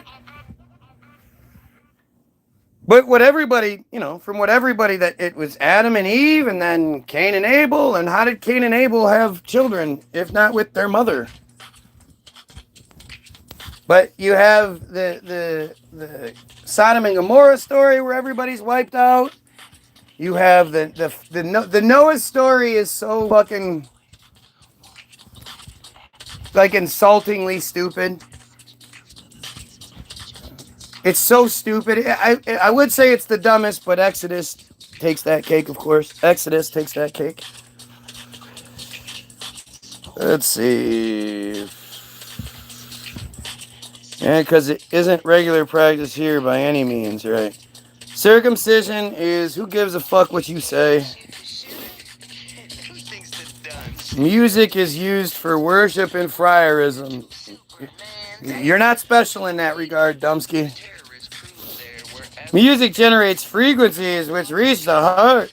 That's why it's better for you to avoid vain music. Shut the fuck up. You guys remember Modest Yahoo? The friar rapper they tried to give us, and we were like, no.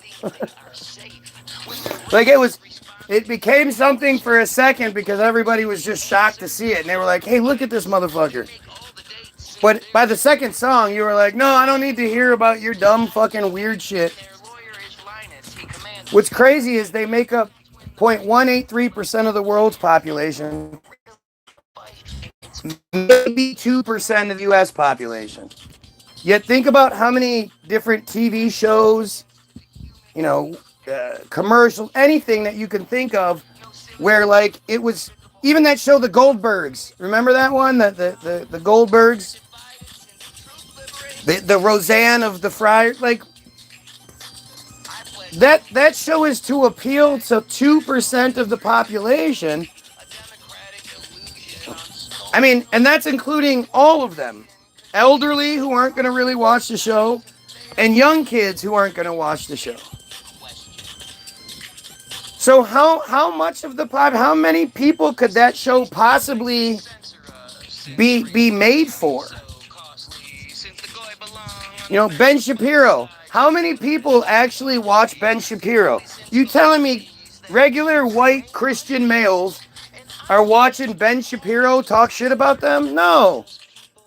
Ben Shapiro doesn't have a large enough audience to justify his position. What justifies his position is Semitism. Right? They create these characters. Because, again, I guarantee I don't know anybody that watches Ben Shapiro. He's a bigot. He's a fucking a supremacist, homophobic, you know, sexist. He's a monster. He's a monster, and those eyebrows say everything.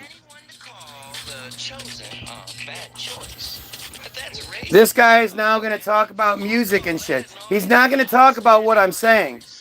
He's going to say, oh, you're mischaracterizing. You're getting my stuff wrong. You've got the wrong information. But he's not going to say how or why or what. And then he's just going to talk about whatever dumb shit he can to try to avoid what's being said. Because he's guilty.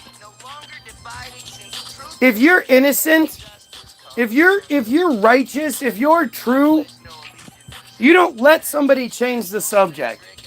You go, no, stop, wait. You said this. I want to address this first and foremost. You don't hide from that shit. Mikvah is done on holidays for men. Yeah, who gives a fuck? Again, notice how he's avoiding what I'm saying. It is done for men if they want to. Women are required to do it every month. It's from flowing natural water. It's supposed to be. The water is to be collected from that or from pipes without bends in them and all kinds of stupid regulations. It can't be but it's not. It's resting, sitting water that has to be refilled. It doesn't have a steady supply of water running to it. That is not what a mikvah is, you lying piece of shit. You're just lying constantly over something I do every day or so. Oh, now what do you do every day or so? Mikvah for men and women. Yup, now this is what you do every day, huh? And I'm lying constantly. What part am I lying about, you dumb fucking friar piece of shit? I repeatedly told you, you're misrepresenting. Okay, yep. That's not you telling me what I'm wrong about or how I'm wrong. That's you making a baseless claim without any backing behind it. Well, you're just wrong. And all it takes is me saying it because I'm chosen. If I say you're wrong, then you're wrong. How dare you, Goyim, keep speaking after I tell you you're wrong? And explain exactly why. Because who gives a shit? You can't pray except in ritual purity. Right, because women's vaginas are toxic, impure, fucking, no-go areas for the most part until the mikvah comes through. Like, this guy's so stupid he's justifying what I'm saying. He's just trying to make it sound better. Women are impure. They go through a natural process every single month, and they are impure until they submerge themselves in some nasty ass water.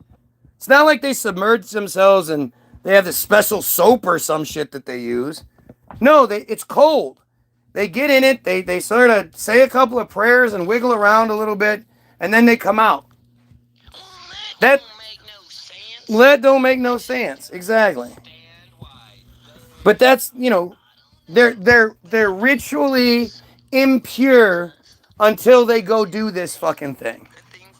This is what they think of their own women. And this dumbass, again, is just so stupid that he's going to acknowledge it. He's going to fucking validate what I'm saying. while thinking he's defending it. It's normal. 3 times a day, yeah. It's normal for people. Like, think about it. Just think about it for any of you Goyim out there.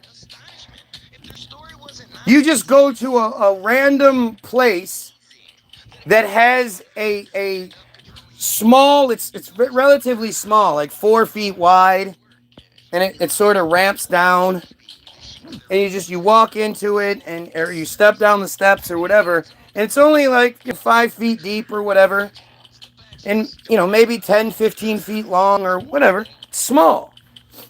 You go into this a few times a day so you can get pure.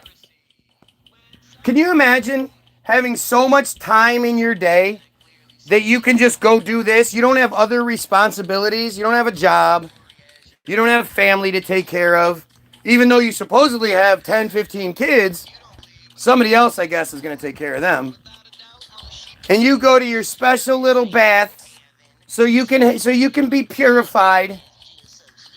Think about how fucking weird that is, right? Serial killer mentality, exactly. Guy Williams is not a victim. I don't remember saying I was. Thankfully, I'm not a victim. Even though, one of your favorite things to do is pretend like I'm Friar.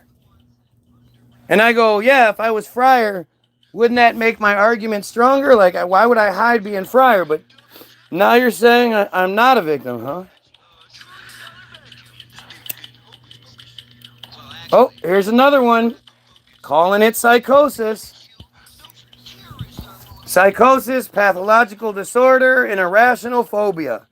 If you don't accept Friar supremacy, according to the thing that really, really started the Zionist movement and really inspired a lot of people, was that anybody that doesn't accept their terms, their supremacy, has a psychosis, a pathological disorder, and an irrational phobia. How fucking crazy is that? You can see it in their everyday shit. That is how they've been taught to argue since day one.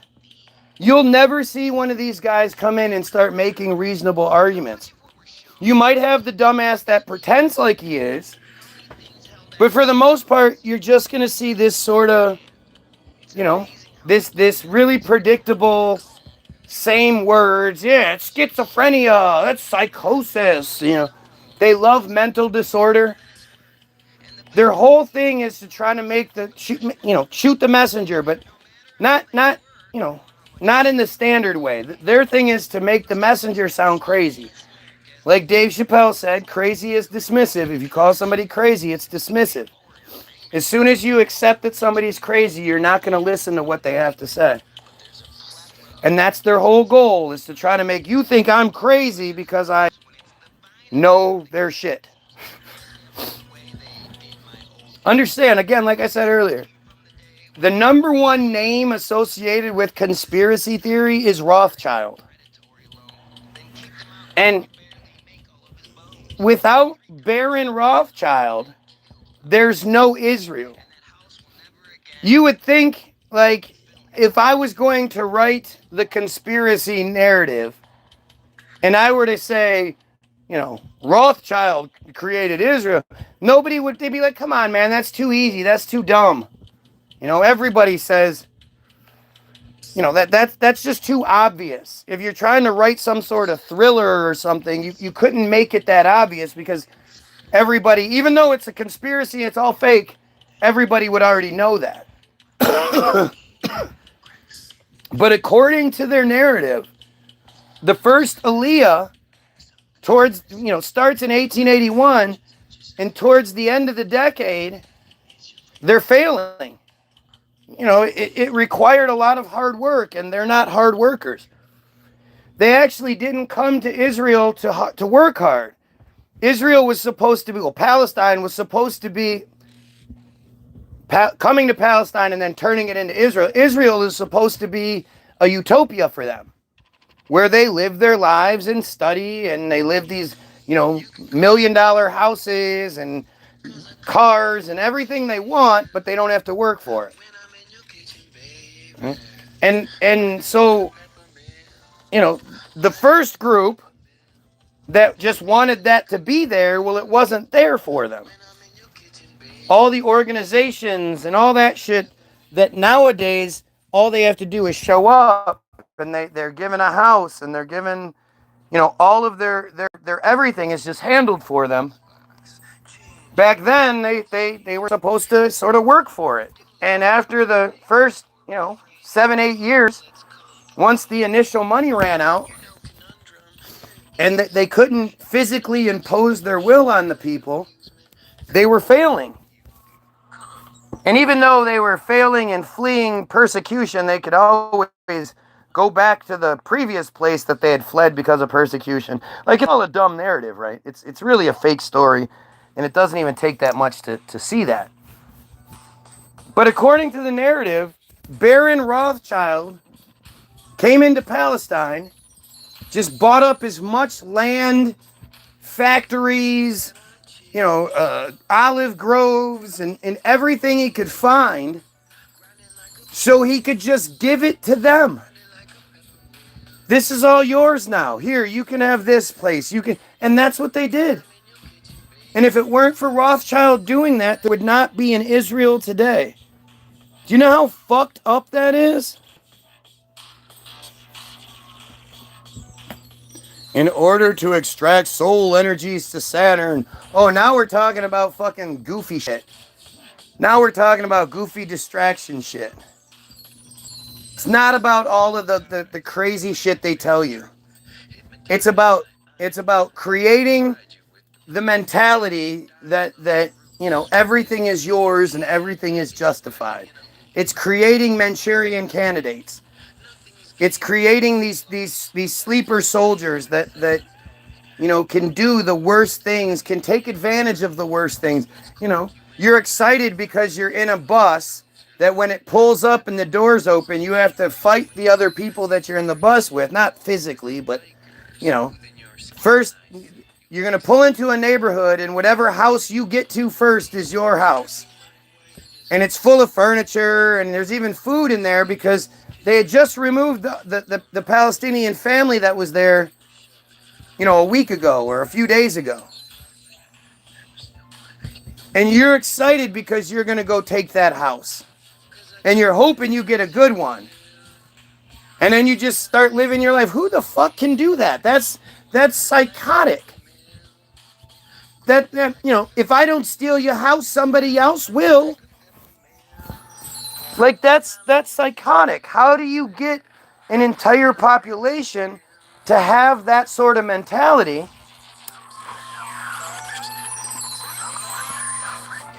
And that's where the bottom of darkness steps in. That's where soul correction steps in. That's where the ritual essay steps in. And just like this piece of shit Sirius, who again hides his identity, from 3 to 12, they are ritualistically abused. Boys and girls, it's horrendous. It's just awful.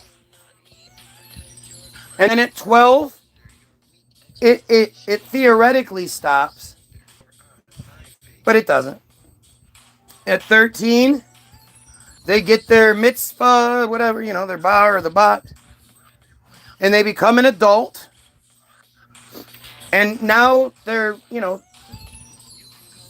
the whole thing with the ritual essay is that it's supposed to transcend the sins for redemption. So the victimizer transcends their sins onto the child through the violation.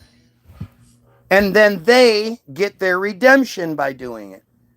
So by the time the child is 13, they are just like bursting at the seams with sin.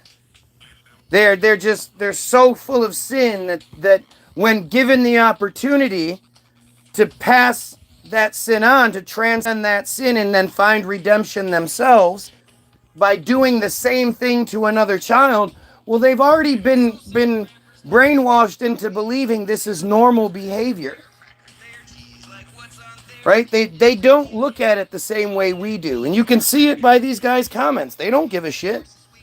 Everything I talk about, they never talk about it with surprise, like they don't know what I'm saying. The only thing they say is that I shouldn't talk about it, that it doesn't happen as much as I think, or that I'm misconstruing something. They don't actually address any of it. And that should be something that's like, again, I'm not going to be able to find you signed documents from Rabbi Shmuley saying Guy Williams is right about everything he's saying. No, you have to look at what's presented to you. First of all, for somebody that's just sort of winging all of this, to not constantly be going, to just have this sort of flow means there's something right happening. If I was lying, if I was making shit up, it would take too long. You'd be able to tell. This is just allowing this shit to come out. And I will address what they say. They don't address what I say because they can't. They know it'll make them look bad. But, you know, example after example has been put here over and over again, and they're trying their damnedest today, tomorrow, yesterday, a week from now. They're trying their damnedest to sort of distract. All they'd have to do is debunk my arguments, and then I won't say them again. I used to think the whole earth-shape argument was silly, stupid, of course it's round, blah, blah, blah. Once my mind was changed, you don't hear me sitting here going, yeah, it's round. You don't hear me saying shit like that. I don't really get into it because it's not as important. You know, it's a piece of the puzzle, and it's something that we'll get the answers to when we overthrow these friars. But until then, we're stuck going off of their information to begin with. So what's the fucking point?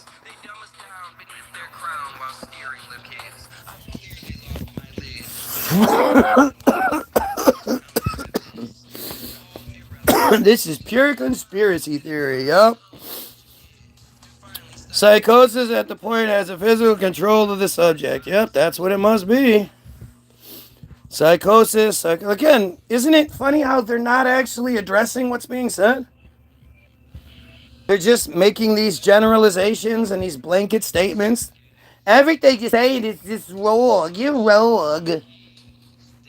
Not one of them is like, yeah, you're right. We need to end this pedophilia. This is crazy. As a matter of fact, the other day when I read you guys the Bottom of Darkness article, the serious doofus was saying that all of the women in the article, along with the Israel Hayom, which is as friar as it gets, Sheldon Adelson's newspaper, right-wing propaganda, pro-Netanyahu, pro-Israel, all the way newspaper, that they're lying, the reporter's lying, and all the girls are lying that say they've been ritually essayed. And the thousands of other reports that exist, they're all lying. That's what this piece of shit is comfortable saying.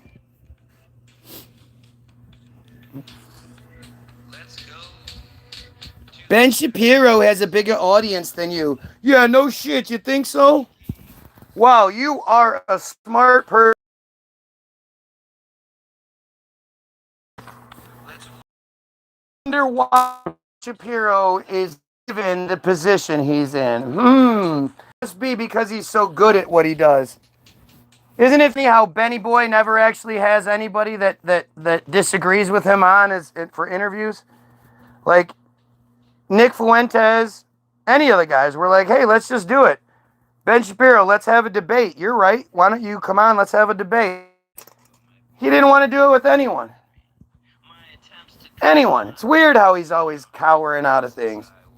Won't talk to Candace. None of them. And I think they're all shitbags. Funny how I would debate all those guys. Is much less treat than trick. But taking that trip Nick Fuentes is clearly an agent. For people not to see that, I just can't wrap my head around that shit. Oh, look. Lion-ass Joe is here again. Said he was leaving 2 days ago was his last day. He was being pulled off of this assignment. And he's been here every day since. It's rainwater. Yeah, collecting rainwater and then submerging yourself in it after thousands of other people have done the same thing. Boy, that sounds hygienic. Oh, I have a feeling he isn't reading what I have to say. You're not saying anything. As a matter of fact, I've read everything you've had to say, because other than your stupid ass, blah, blah, blah, 3 times. Yeah, who gives a fuck about that shit? There's no freaking way this guy actually believes the earth is flat. I knew it. I freaking knew it. LOL. I'm so happy I was here to hear this. Yeah. Yeah. Yeah. You are a pedophile. There's nothing I do or think that's worse than you. You are a lying ass, piece of shit, fake ass pedophile. I'd rather believe in Christianity itself than be you. You're a piece of shit. Hey, I knew it. I knew it. It's not even like you could best me in that debate either, but I'm not having it because it's just a distraction, bunch of bullshit. You're not smart enough to have any sort of debate. You can't even defend your own thing. You can't even engage in a conversation about your own belief structure. And yet, we should respect what you have to say. Go fuck yourself, pedo. Again, notice how I flat out said this guy not only was violated, but also violated children himself. And he has nothing to say. His response is, God bless. That's normal, right? That's what normal people do. That's how normal people... He responds to my Ben Shapiro stuff. Obviously, he hears what I'm saying about Ben Shapiro. But the part that's specifically about him, nothing to say. Interesting how that works. Well, I've repeatedly said it's never happened, but you seem to rant over me. I seem to rant over you. You're not talking. Let that sink in. You haven't repeatedly said shit. I see your comments and I read your comments. And to say, like, to repeat yourself as much as you do, but then act like you can't repeat this thing is just another one of your dumb little tricks. Right? Saying, oh, that didn't happen is not a response. If somebody accuses you of being, first off, a victim, and then victimizing people yourself, you don't go, well, that just didn't happen. So. No, it explains why you're here, why you say what you say, why you said all of those women were lying. Both you, it's funny, both you and Joe actually said that shit. Joe was the other one that said, the females in the Bottom of Darkness article are lying. Do you know how fucked up you have to be to say that shit?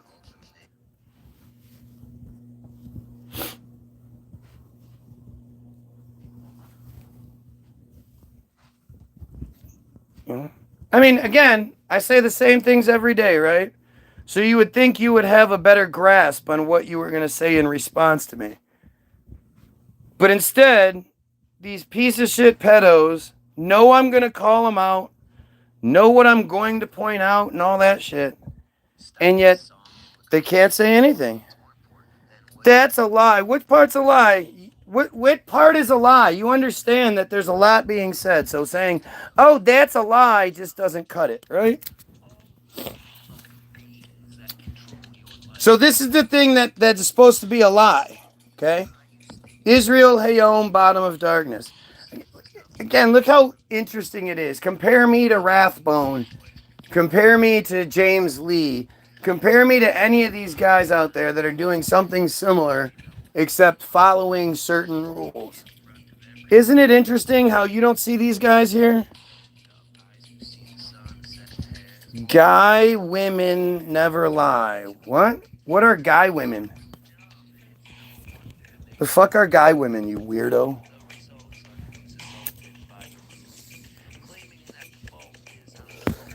No, you absolutely said these were. I mean, but you're a liar. So the fact that you're gonna lie and say you didn't say something is part of your shtick. Right? You lie and say you're gonna pay for things. You lie and say you have all this money. You lie and say you're going places. You're just some fucking fake ass. You know, I assume you're just some dumb college kid or high school kid. You know, operating a profile that is at one of the community centers that you guys have. And actually, it's probably multiple different people manning the Joe profile. That's why it's different from time to time. But bottom of darkness, children raped in ritual ceremonies expose the horrors. Multiple women recount organized abuse, including ritual ceremonies conducted by people they knew, even close family members. After months of interviews with victims, their families, treatment professionals, and experts in Israel and abroad, a disturbing picture emerges with descriptions difficult to read. Don't want to talk about this part, do you? I suffered painful sodomy, truly felt like I was splitting in two. It's a terrible experience. But there's something about these things, perhaps in their strangeness, that's like maybe the hardest component is that if you tell people about these things, they'll think you're crazy. Gee, isn't that weird?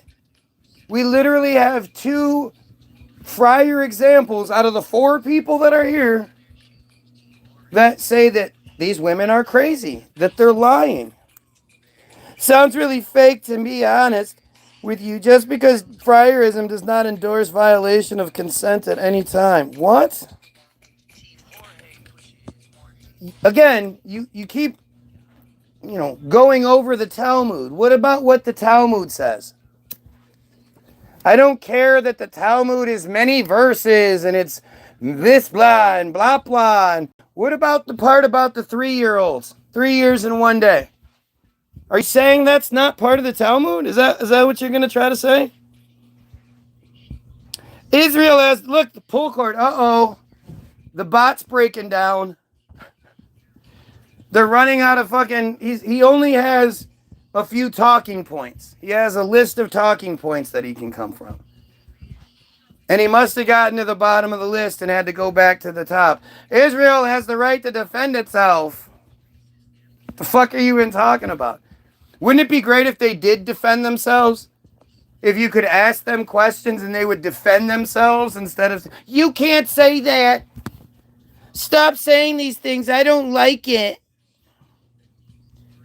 That's why we have courts in Israel to uphold justice and human rights. Funny you say that. Because let's keep reading, right? Palestine has the right to exist. Israel doesn't. Right? The problem is, and I say this all the time, as much as if I agree free Palestine, you can't say free Palestine to Lebanon. You can't say free Lebanon to Syria. You can't say free Syria to Iran. It's not about free any of these individual places. It's about end the cult, not Israel. Israel doesn't exist. It's just a fucking place. It's like Hollywood was racist. Hollywood didn't exist. Hollywood was the place where a bunch of them lived. And it's funny, same sort of shit. It's not the place, it's the cult that inhabits the place. It's the cult that's doing all of these different things, waging all of these different campaigns against all of these different people. Lebanon has the right to defend itself. Yeah, I mean, again, what they have the right to do is unify and eliminate their common enemy. Fuck the Abraham Accords that the rich government people signed. That doesn't mean the people signed that shit.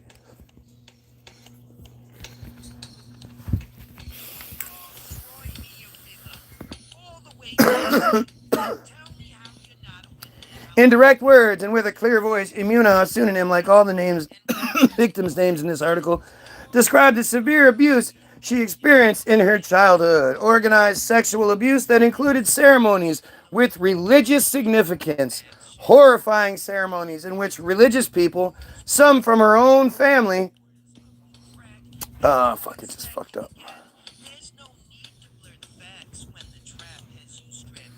Some from her own family sacrificed her as an offering for spiritual transcendence and redemption. Remember, this is what we talked about.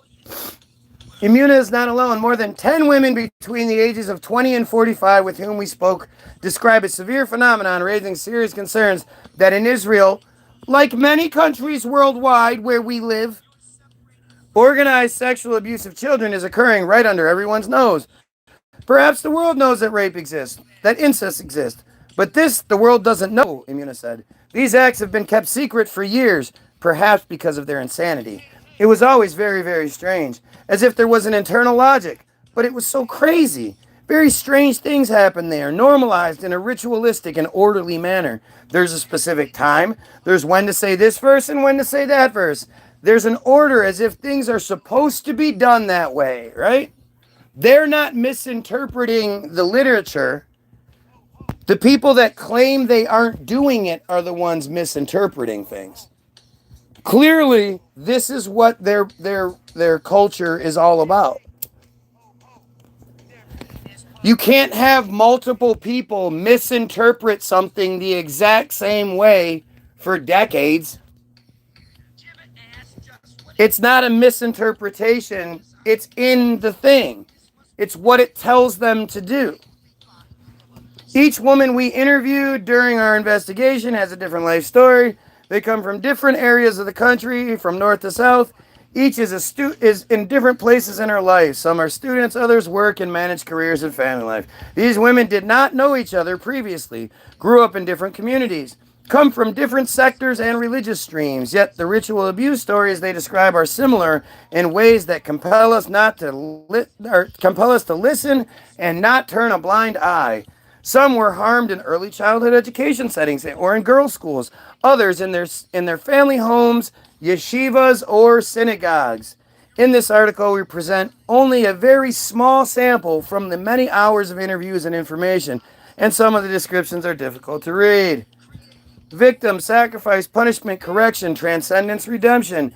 Again, get your victim. You sacrifice them, you punish them, and then you correct them for the punishment, which leads to your transcendence of your sins and your redemption. That's what it means. These are reoccurring concepts in the testimonies. The prayers, the mutterings, the ecstasy surrounding the victims, the extreme pain, humiliation, and torture, the crushing of personality and soul. Testimony after testimony after testimony. They threw 3 in there just to emphasize it. From women who experienced organized childhood abuse that include group rape performed within ceremonial and ritual frameworks. We met these women over the past few months. We spoke with family members and some victims, with treatment professionals, and with experts in Israel and abroad specializing in trauma and disassociation. We collected information about organized ritual child abuse, a phenomenon recognized worldwide. That's number 2. The picture emerging from all gathered information is disturbing and difficult. It requires at minimum a deep and meaningful investigation by law enforcement. Most women we interviewed come from religious Zionist or ultra-Orthodox communities, like Sirius. Sirius is said he was from the ultra-Orthodox communities. Look at this shit, dumbass says. Sounds like some weird blah blah. Not Orthodox Judaism, he just says. He just now said it as I'm reading it. That's so fucking funny, man. I mean, it's hard to be funny in this kind of situation, but most women we interviewed come from religious Zionist or ultra-Orthodox communities, although Shishabat received additional testimonies about similar cases in secular society. Therefore, it is important to emphasize that these findings don't target any specific sector, but rather direct a beam of light toward a suspected crime of the most severe kind of man, and blah, blah, blah. It happens all over the fucking place. Because it's not it's not like a individual, this is a idiotic thing. No, This is built into their belief structure from its core.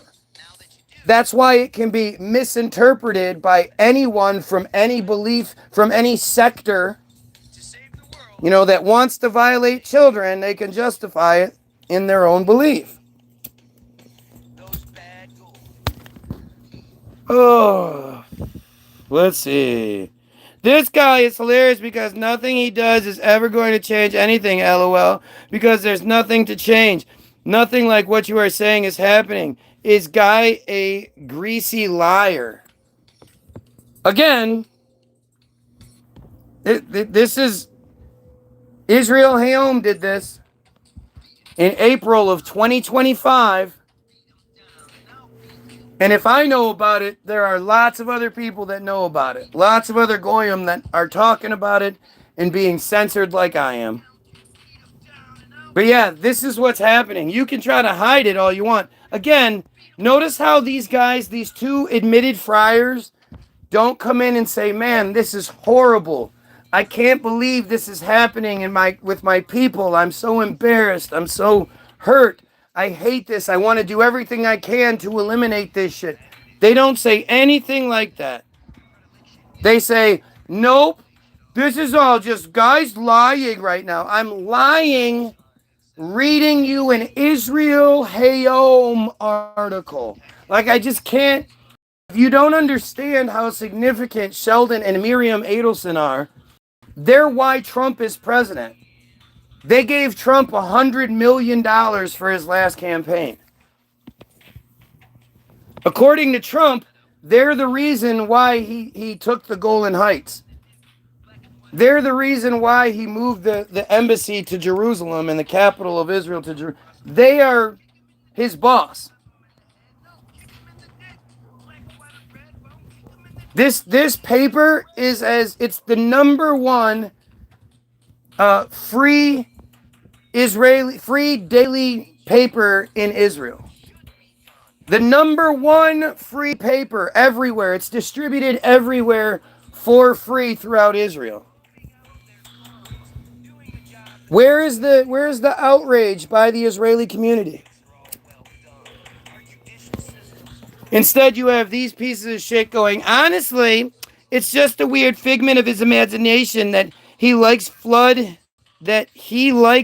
his brain with, because I assume he's into that stuff. Ew. Again, if it wasn't working, if what I was saying wasn't working, why are they trying to turn it back on me? It's my fault for reading this article. This guy is trying everything he can to avoid the responsibility of being associated with a pedophile cult, of defending a pedophile cult. The fact that your go-to is to pretend like I'm making this up. Somehow I created this entire Israel Hayom article. That's some real stupid ass desperation. But that's what's gonna happen, man. That's how it has to work, because that's the only thing that they can do. How is this guy going to justify this? He's partaken in this shit. He's been victimized by it, and he's partaken in it. He's guilty. Meaning, if this gets exposed, he gets exposed. You think he's going to tell the world about how he violated children?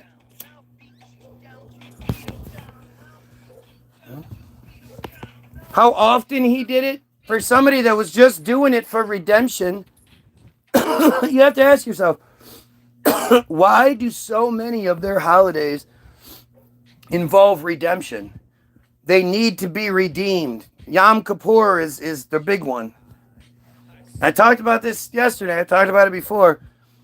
If you guys remember the attack that happened last year on Yom Kippur in the UK, where supposedly a guy tried to ram his car into something, and in the process of him doing that and then trying to get into this building that the door was locked. The cops ended up shooting 2 people, including him. 2 of the innocent people. Like, the only people killed in the situation were killed by cops. They killed him, and then they killed 2 innocents, I guess, at the same time.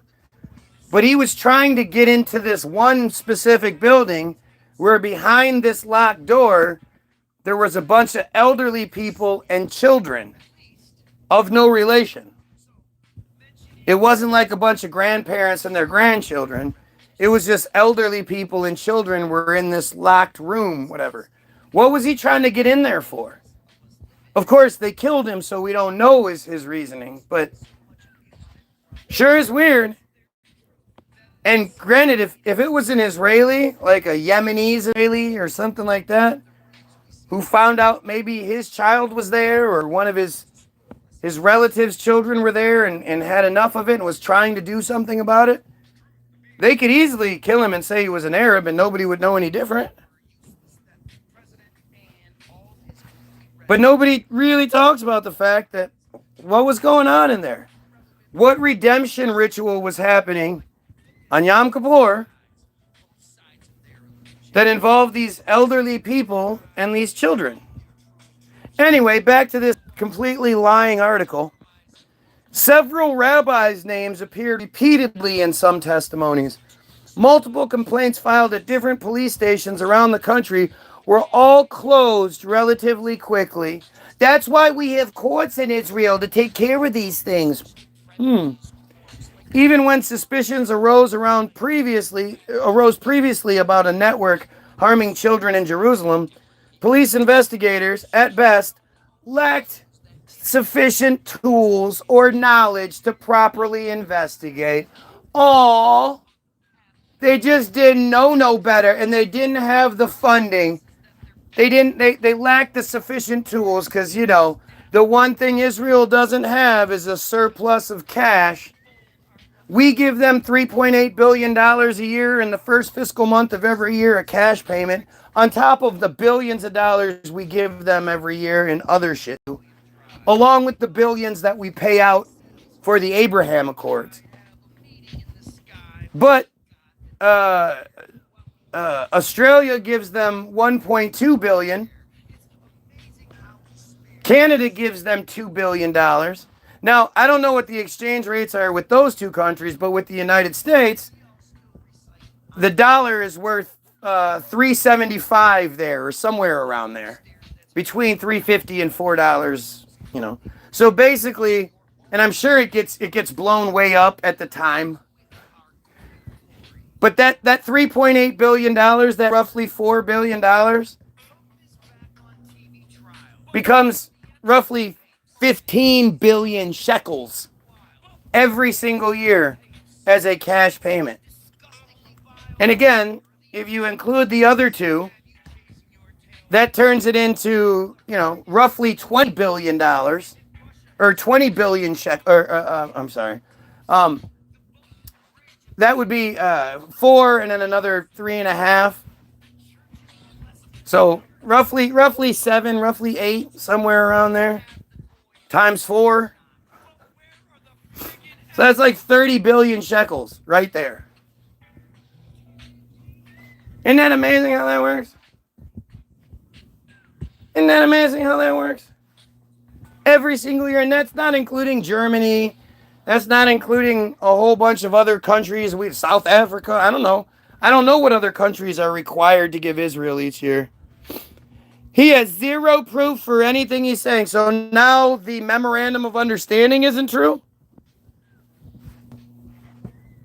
The 10-year plan where we give Israel $38 billion over 10 years or $3.8 billion a year, that's been signed for years and years and years.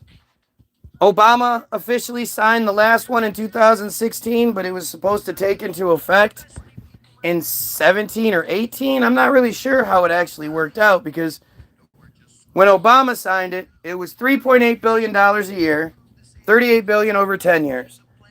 And there were 2 concessions that Netanyahu had to make, which were that Israel wouldn't ask for any more money, which is a fucking joke, and that they weren't allowed to use that money to create their own weapons. They had to use the money to buy weapons from the United States, which is just so insulting. Like, as Americans, we're supposed to be, oh, they're stimulating our economy by buying weapons with the money we gave them. Why don't we just not give them the money and then sell them the weapons with their money? Wouldn't that be how you actually benefit society and make profit? Isn't that how that works? I know I'm stupid and all, but that just seems kind of weird. Right? And they so you have $3.8 billion a year with the two concessions, but it didn't, I don't know why, I'm not sure how it all worked, but it came back up again in 2018, and then in 2020, even Biden sort of had something like it was re-signing, or I'm not really sure how it worked. But the article that I read was a copy and paste article from when it was originally signed in 2016, except for the part about concessions was now removed. And in place of it was that the U.S. would leave a cache of weapons inside of Israel for emergency purposes, but that Israel would have access to that cache if they ever needed to for any emergencies themselves. But we were just going to store a bunch of weapons there, you know, just in case. And if you remember a couple of years ago when we were supposed to be arming Ukraine, and they went and checked the cache, and the cache was completely empty, because Israel just raided it right away. But yeah, $3.8 billion. And so Trump is set to sign the next one. And a few months ago, it was actually in the news, and they were talking about how Israel was fighting to extend the MOU from, instead of being 10 years, it would be a 20-year MOU, because they realize like their shit is falling apart. And the next president probably won't be as sympathetic, or the next one after that, or whatever. But they wanted this binding sort of agreement, this step up above a gentleman's handshake, but below a treaty, to lock it in for 20 years. I've said from, for a while now, they were complaining about the $3.8 billion, the $38 billion. They were like, this sucks. We should have gotten $100 billion over that 10 years. That's $10 billion a year, or 40 billion shekels a year. And so I wouldn't be surprised if Trump does that. Because that narrative has sort of disappeared. And it's actually one of two memorandums of understanding that I know about. The first one is that one, and it only exists with Israel. Nobody else has it. The second memorandum of understanding is Israel's QME. QME. It's qualitative military edge. Israel has an arbitrary percentage or whatever that says their military is supposed to be X amount better than everyone else's. They are supposed to have a superior advantage, a qualitative military advantage or edge over everyone else. So that if anything happens where another country ends up getting a whole bunch of military whatever to facilitate that. So if somebody gets something, then we have to give them something to not just equal but surpass what the other person got. So interestingly, with the Abraham Accords, which, is just only like crazy people like me know about the Abraham Accords, when the reality is Trump's true legacy, at least his first presidency's legacy, was the Abraham Accords. Should have been COVID, but it was the Abraham Accords. And the Abraham Accords were this deal where the president of the United States is trying to broker these these normalization deals. You hear that term normalization, but I can't find what it means. Normalization deals between Israel and Middle Eastern countries. So Qatar and Bahrain and the United Arab Emirates, all of these different countries signed signed into the Abraham Accords, signed these normalization deals. The reason they did so, well, the normalization deals, from what I can gather, again, there's no real information on them, but it basically comes down to, it's supposed to be like a two-way street. Like the Israelis are allowed to go to wherever, and then those people are allowed to go to Israel without any sort of hassle, but it's absolutely not that way. It's just that, like, one of the big reasons for signing Qatar into it, or Qatar, or whatever you say it, is because World Cup was there a couple of years ago. And if you remember, there was all sorts of videos where, like, secret, Israeli reporters would find people having a great time, walking from a game or whatever. They'd be celebrating, they'd be having fun. And the reporter would walk in and be like, hey, yeah, soccer, we have fun, yeah, football. Hey, everybody, you love Israel too, right? And they'd just be like, wait, what? Get the fuck out of here. And it happened just over and over and over again, where people were like, nah, get the fuck out of here. Because the people didn't sign that agreement. The government signed the agreement. The government is what got the benefit from it. And what usually happens is those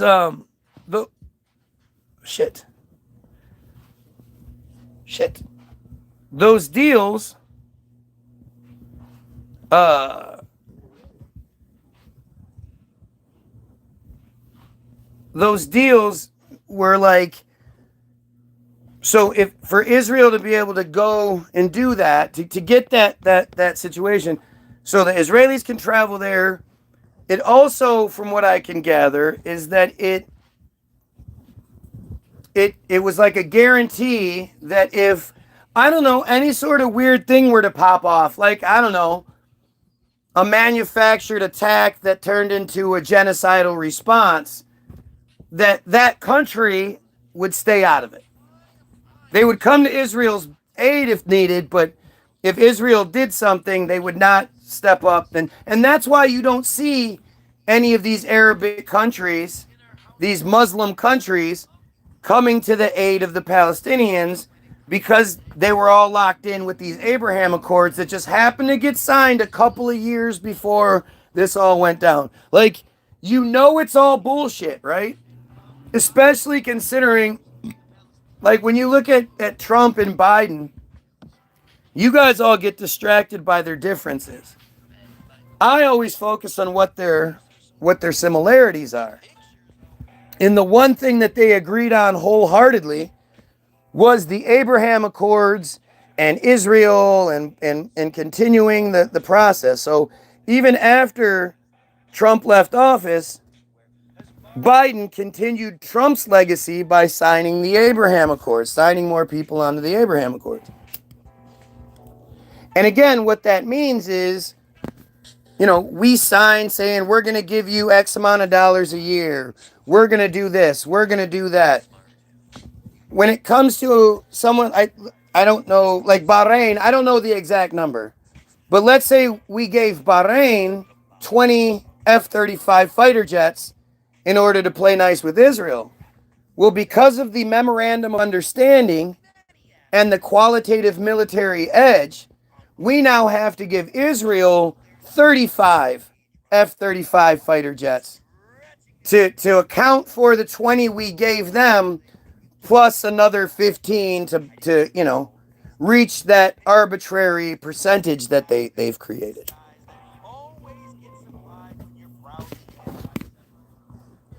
It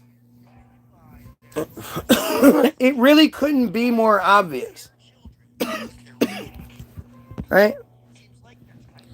And the thing is, so Trump couldn't successfully get Saudi Arabia. And if you remember Jamal Khashoggi was the reporter that went to the Turkish embassy for a meeting. And then there's security footage of him going in from outside. And then security footage shows a guy that looks kind of like him, dressed in his clothes with different shoes on, walking out, as if they knew the camera was there and they were trying to cover up. Jamal Khashoggi was a dual Israeli citizen, like high level, high ranking shitbag, piece of shit. Well known enemy of the Saudi Arabians, constantly stirring up trouble. Like at this point, you know, it's pretty shocking when you think the two countries that are most guilty of war crimes in this world, or at least in that region, are Israel and Saudi Arabia. And so you have the president of the United States constantly trying to broker, you know, peace deals, normalization deals between the two worst countries in the region, the two most guilty of egregious war crime countries in the region.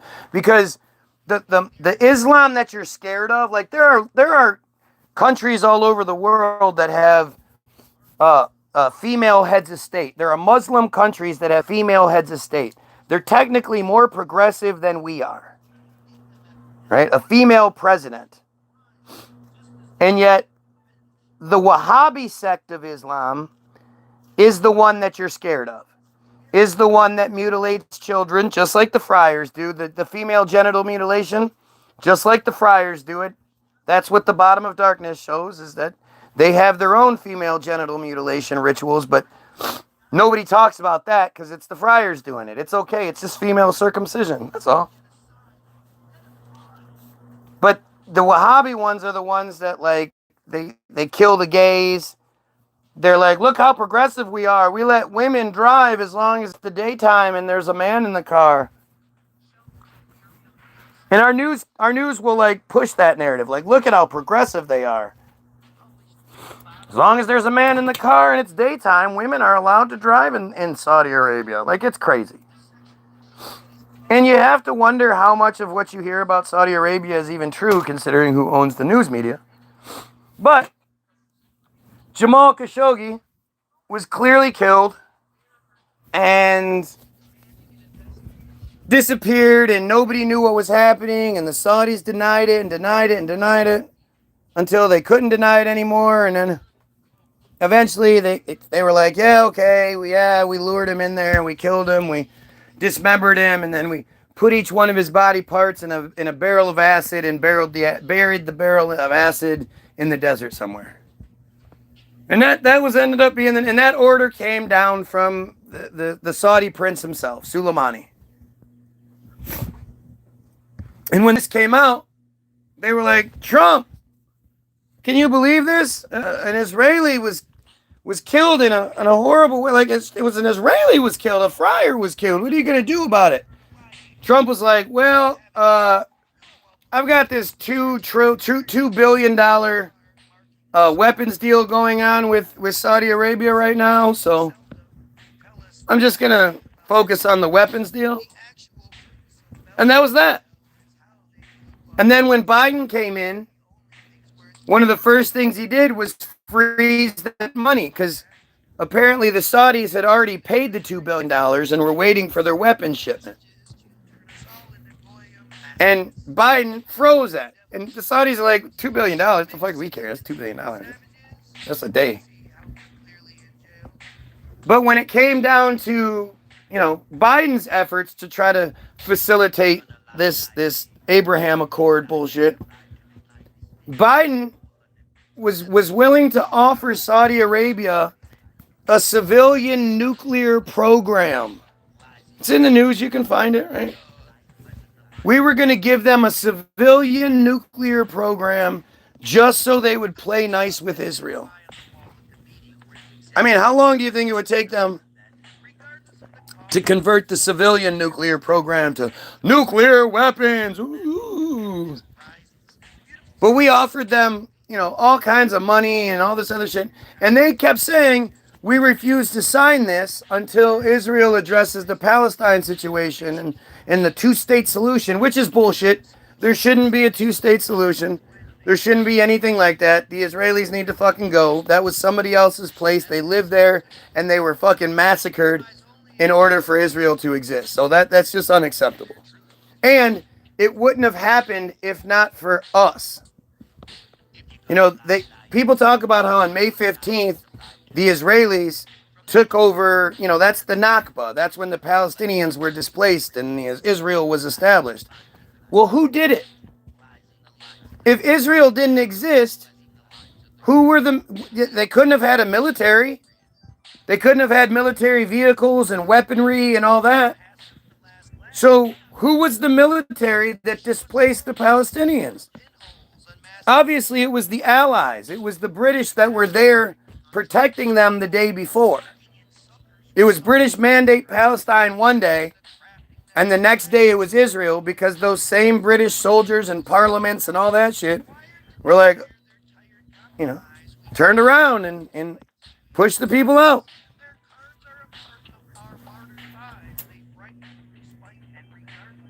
Go ahead. Tell me about anything I'm wrong about. This guy has zero proof for anything he says. Yeah. Yeah, I'm lying here. You get these people so mad, bro. They pretty much stalk you, LOL. Defend themselves, yes, but it's funny how far you take it. They never defend themselves. They just cry. They cry and they lie and, oh, that's not true. Okay, what part? What part? Anybody wants to tell me about anything I'm getting wrong, I'm open. I'm all ears. The problem is I'm just too much smarter than you.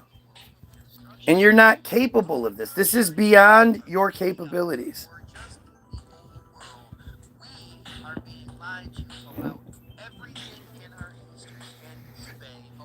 Most women are from the Zionist and ultra-Orthodox communities.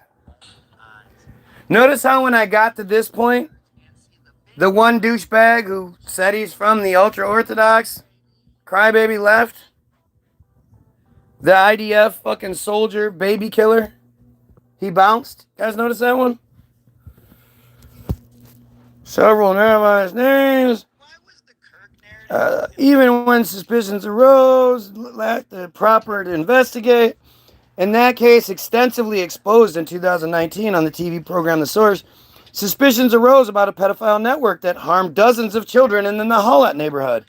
Investigators tended to dismiss it as an invention, an exaggeration, or panic by the parents and treatment professionals, and closed the case with almost no relevant indictments. Can you imagine that? You're hearing like the same story for the 50th time about the same fucking guy. And you're like, man, why do you guys keep exaggerating and inventing these same stories? It's so weird. A man named Benjamin Satz was convicted and sentenced in 2013 to imprisonment. We don't really know for how long. For committing indecent acts and sodomy against girls and boys aged 5 to 8. Making it up, though. I have no proof for any of the things I'm saying. Another suspect was acquitted due to reasonable doubt. In practice, dozens of children remained traumatized and required years of emotional therapy. I remember a pentagram on the floor, usually in red. When the ceremony was in the forest, the pentagram was marked with a hoe and surrounded by lit candles in a circle. The rabbi would bless, "Blessed who released the bound." Men around prayed with prayer shawls, sometimes dressed in black, while the rabbi wore a white robe. There were several men and boys around the ages of 16 and 17 who participated in the ceremonies for spiritual transcendence. There was one time they asked me to dig a hole and lie in it. Other times they injected me with something and said, "Now you'll feel better," after which my body went limp. They would repeatedly read psalms like a Psalm of David, "The Lord is my shepherd, I shall not want." They told me, "You are special, you are chosen." and they would insert, I remember, a palm branch, Hanukkah candles, a shofar. Shofar is that weird horn that they blow. Limor, another synonym, grew up in a religious, ultra-Orthodox home, just like Sirius. Her father, she says, always acted violently towards her and her mother. Throughout the years, she required medical treatment at a hospital and was accompanied by a professional due to injuries caused by the violent abuse she experienced. According to her testimony, her father was the one who brought her to these ceremonies. Being delivered by family members is a characteristic of many testimonies we gathered. Lemore says, sometimes the ceremony took place in a forest, other times in a secluded apartment. There were instances when she witnessed and heard other children being abused. Testimonies regarding additional child victims repeats among multiple cases. In many testimonies we documented, women also participate in the ceremonies and abuse. Organized rape of children is one of the most horrifying phenomena I encounter, says Dr. Who's a Jigga Who Gives a Fuck. It's a phenomenon probably much more widespread than we imagine. It exists in many places you wouldn't expect to find it. Boaz, a pseudonym for a senior treatment professional, agrees. The abusers are not typically outsiders in the community. One patient told me, understand, he's the one that blows the shofar on Rosh Hashanah. The shofar symbolizes a channel. The person considered most spiritually worthy blows the shofar because he is closest to God. And he's the one telling her she's evil. That he's helping her with her atonement in this lifetime. Do you understand the distortion?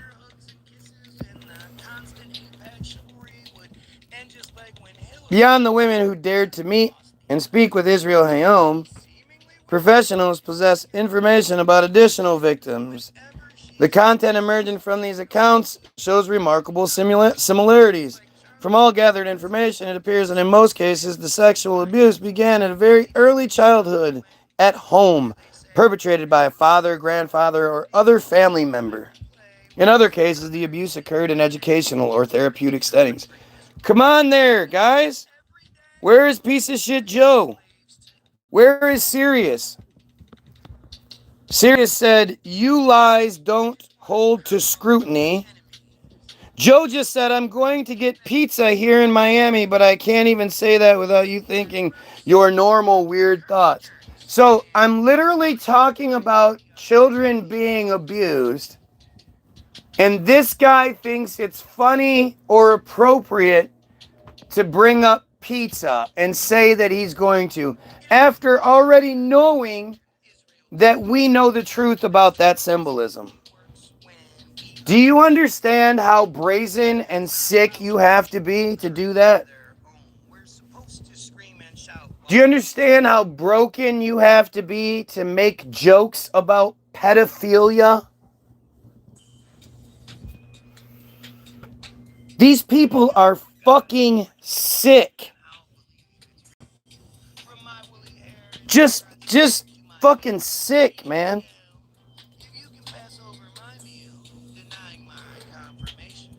What I observed is that whoever endures these things suffers catastrophic damage. There is also one of the challenges with exposure. The victims are so shattered, they are difficult to believe. Again, the fact that, like, these guys are supposed to be the good guys, this is how you know there's a lot more validity to this than what might want to be admitted. Because the good guys, the people supposedly outing the situation by writing the article, you have to ask, if this was such a big problem, why would they make this article? Why would especially Israel Hayom make this article? But if you read the article, first of all, they don't expect anybody like me to ever find it. And even if I do, who gives a shit? They'll just shut down my feed or whatever it takes whenever I talk about it. They don't give a fuck. But they want all the other victims to read this article. It's in the free paper. People pick it up and they read it. It's got a compelling headline. And when you read this and you hear the things that the good guys are saying, it's basically telling you not to bother. Don't bother saying anything. They repeat it over. The abuse is in the article itself. The good guys, when they say the victims are so shattered that they're difficult to believe. Who isn't going to believe a child that says I was violated in a horrible way that is consistent with thousands and thousands of other reports? Why would you ever be like, oh, I bet this child's making this up? Children don't make shit like that up. And you would notice a huge change in their personality. You would notice, marks and shit on them. If you didn't notice, it's because you didn't want to notice. Because it happened to you. I mean, again, look at how these guys are. When I say Joe had this happen and then did it, he bounces. When I say that Sirius had this happen and he did it to somebody else, he bounces. They get the fuck out of here because they don't want this association. They know. Probably brings back some pretty fucking traumatic shit for them hearing me read this.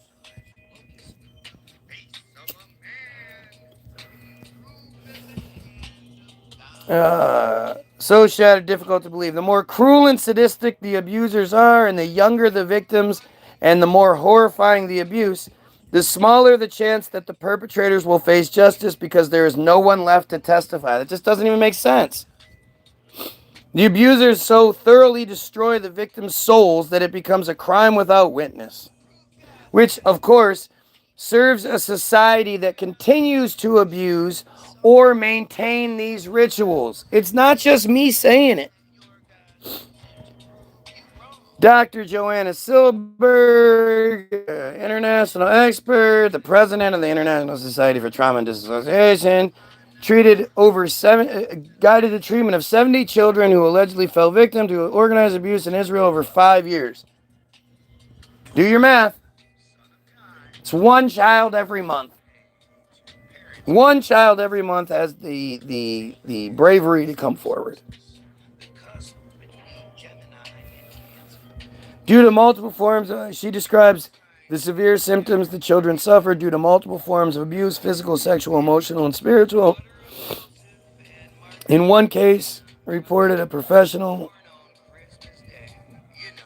literature, a child abused in Israel and treated in the United States describes how several men tortured him and recalled an incident where they submerged his head underwater.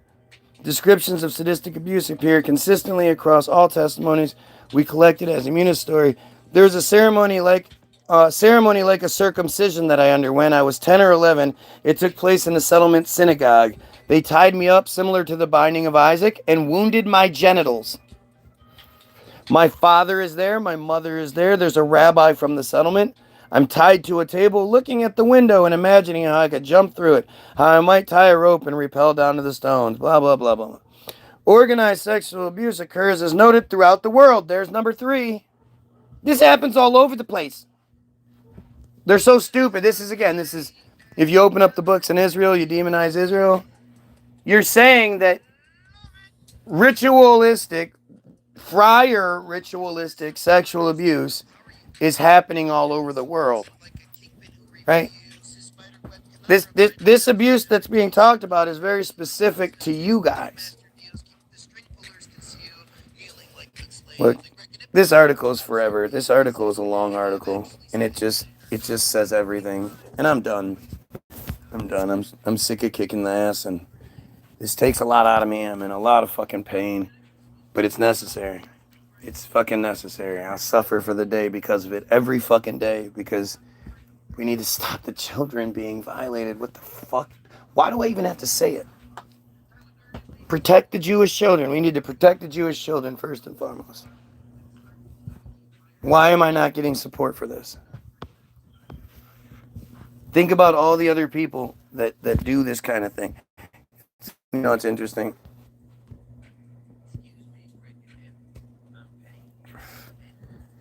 So every time this thing, I have this in my clipboard, and every time I post it on YouTube, it gets deleted right away. You tell me what I'm saying that deserves to be deleted, okay? I say it's not Israel, which doesn't exist. It's just invisible lines they tell us Goyim are borders. It's not Zionism, the boogeyman that they give to us Goyim to focus on. Yet again, it's just a label that apparently anyone can have. Ask Joe Biden. The real problem is the metzitzia PEDO cult that does all of this all over the world. You can't say free Palestine to Lebanon and vice versa.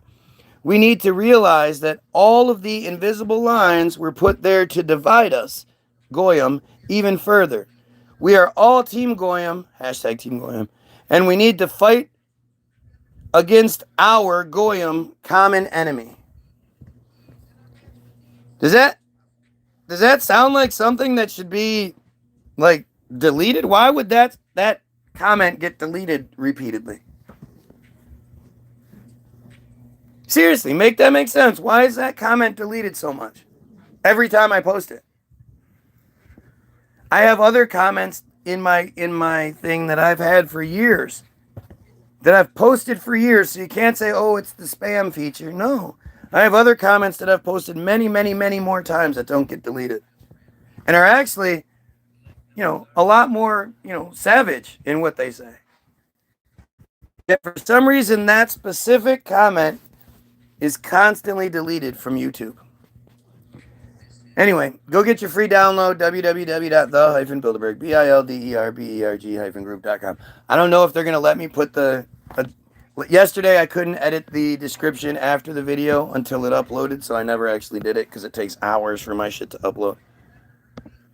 If it lets me, I'll do it, but if you need to, go back a couple of videos to actually see it, www.the-bilderberg, BILDERBERG-group.com. It's free to download.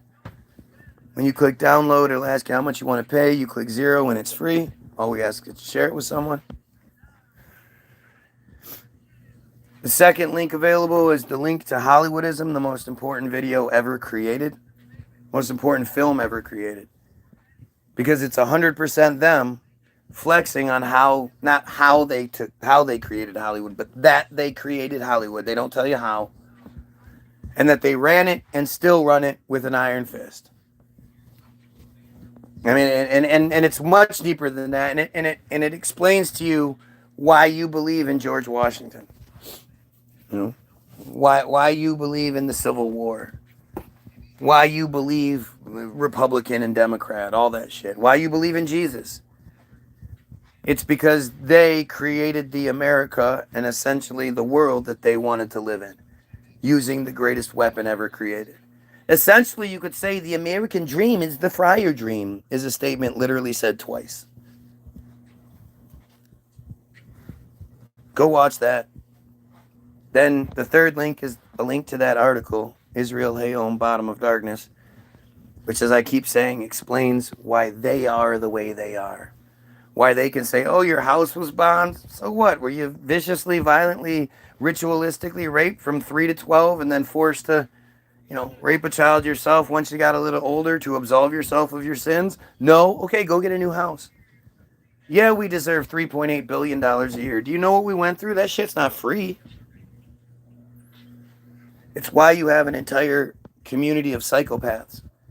Because it's created using MK Ultra tactics, which is where MK Ultra got their tactics to begin with. But it's how you break people and create monsters. It's normal to them. And that's what that article will explain to you. And then there's a whole bunch of other receipts in the description. Havara Agreement. All of these are links to different Wikipedia articles. Along with, I think the fourth link is the link to the 30-second long, the most important clip ever made on YouTube, which is Naftali Bennett acknowledging that they control Wikipedia. So when you're looking up these things on Wikipedia, you're looking up what they want you to know. Might not be 100% true, but it's 100% the truth they want you to know. So go look at it. Go look up Havara Agreement, which completely destroys the World War II narrative. Go look up act.il, which explains the comment section. Go look up auto-emancipation, which tells you that if you don't agree with what they say and their supremacy, you have a psychosis, a pathological disorder, and an irrational phobia. It's always mental. And they've been taught to say the same things over and over again. The secure community network, all these different things. The receipts are in the description, along with links to the music videos on Facebook. So if I'm not live here, I'm live there. Go like, share, and sub those links. Go sub to the page. Like, share, and sub here. Have yourself a great day. And most importantly, you pedophiles, you kill yourself. Wait.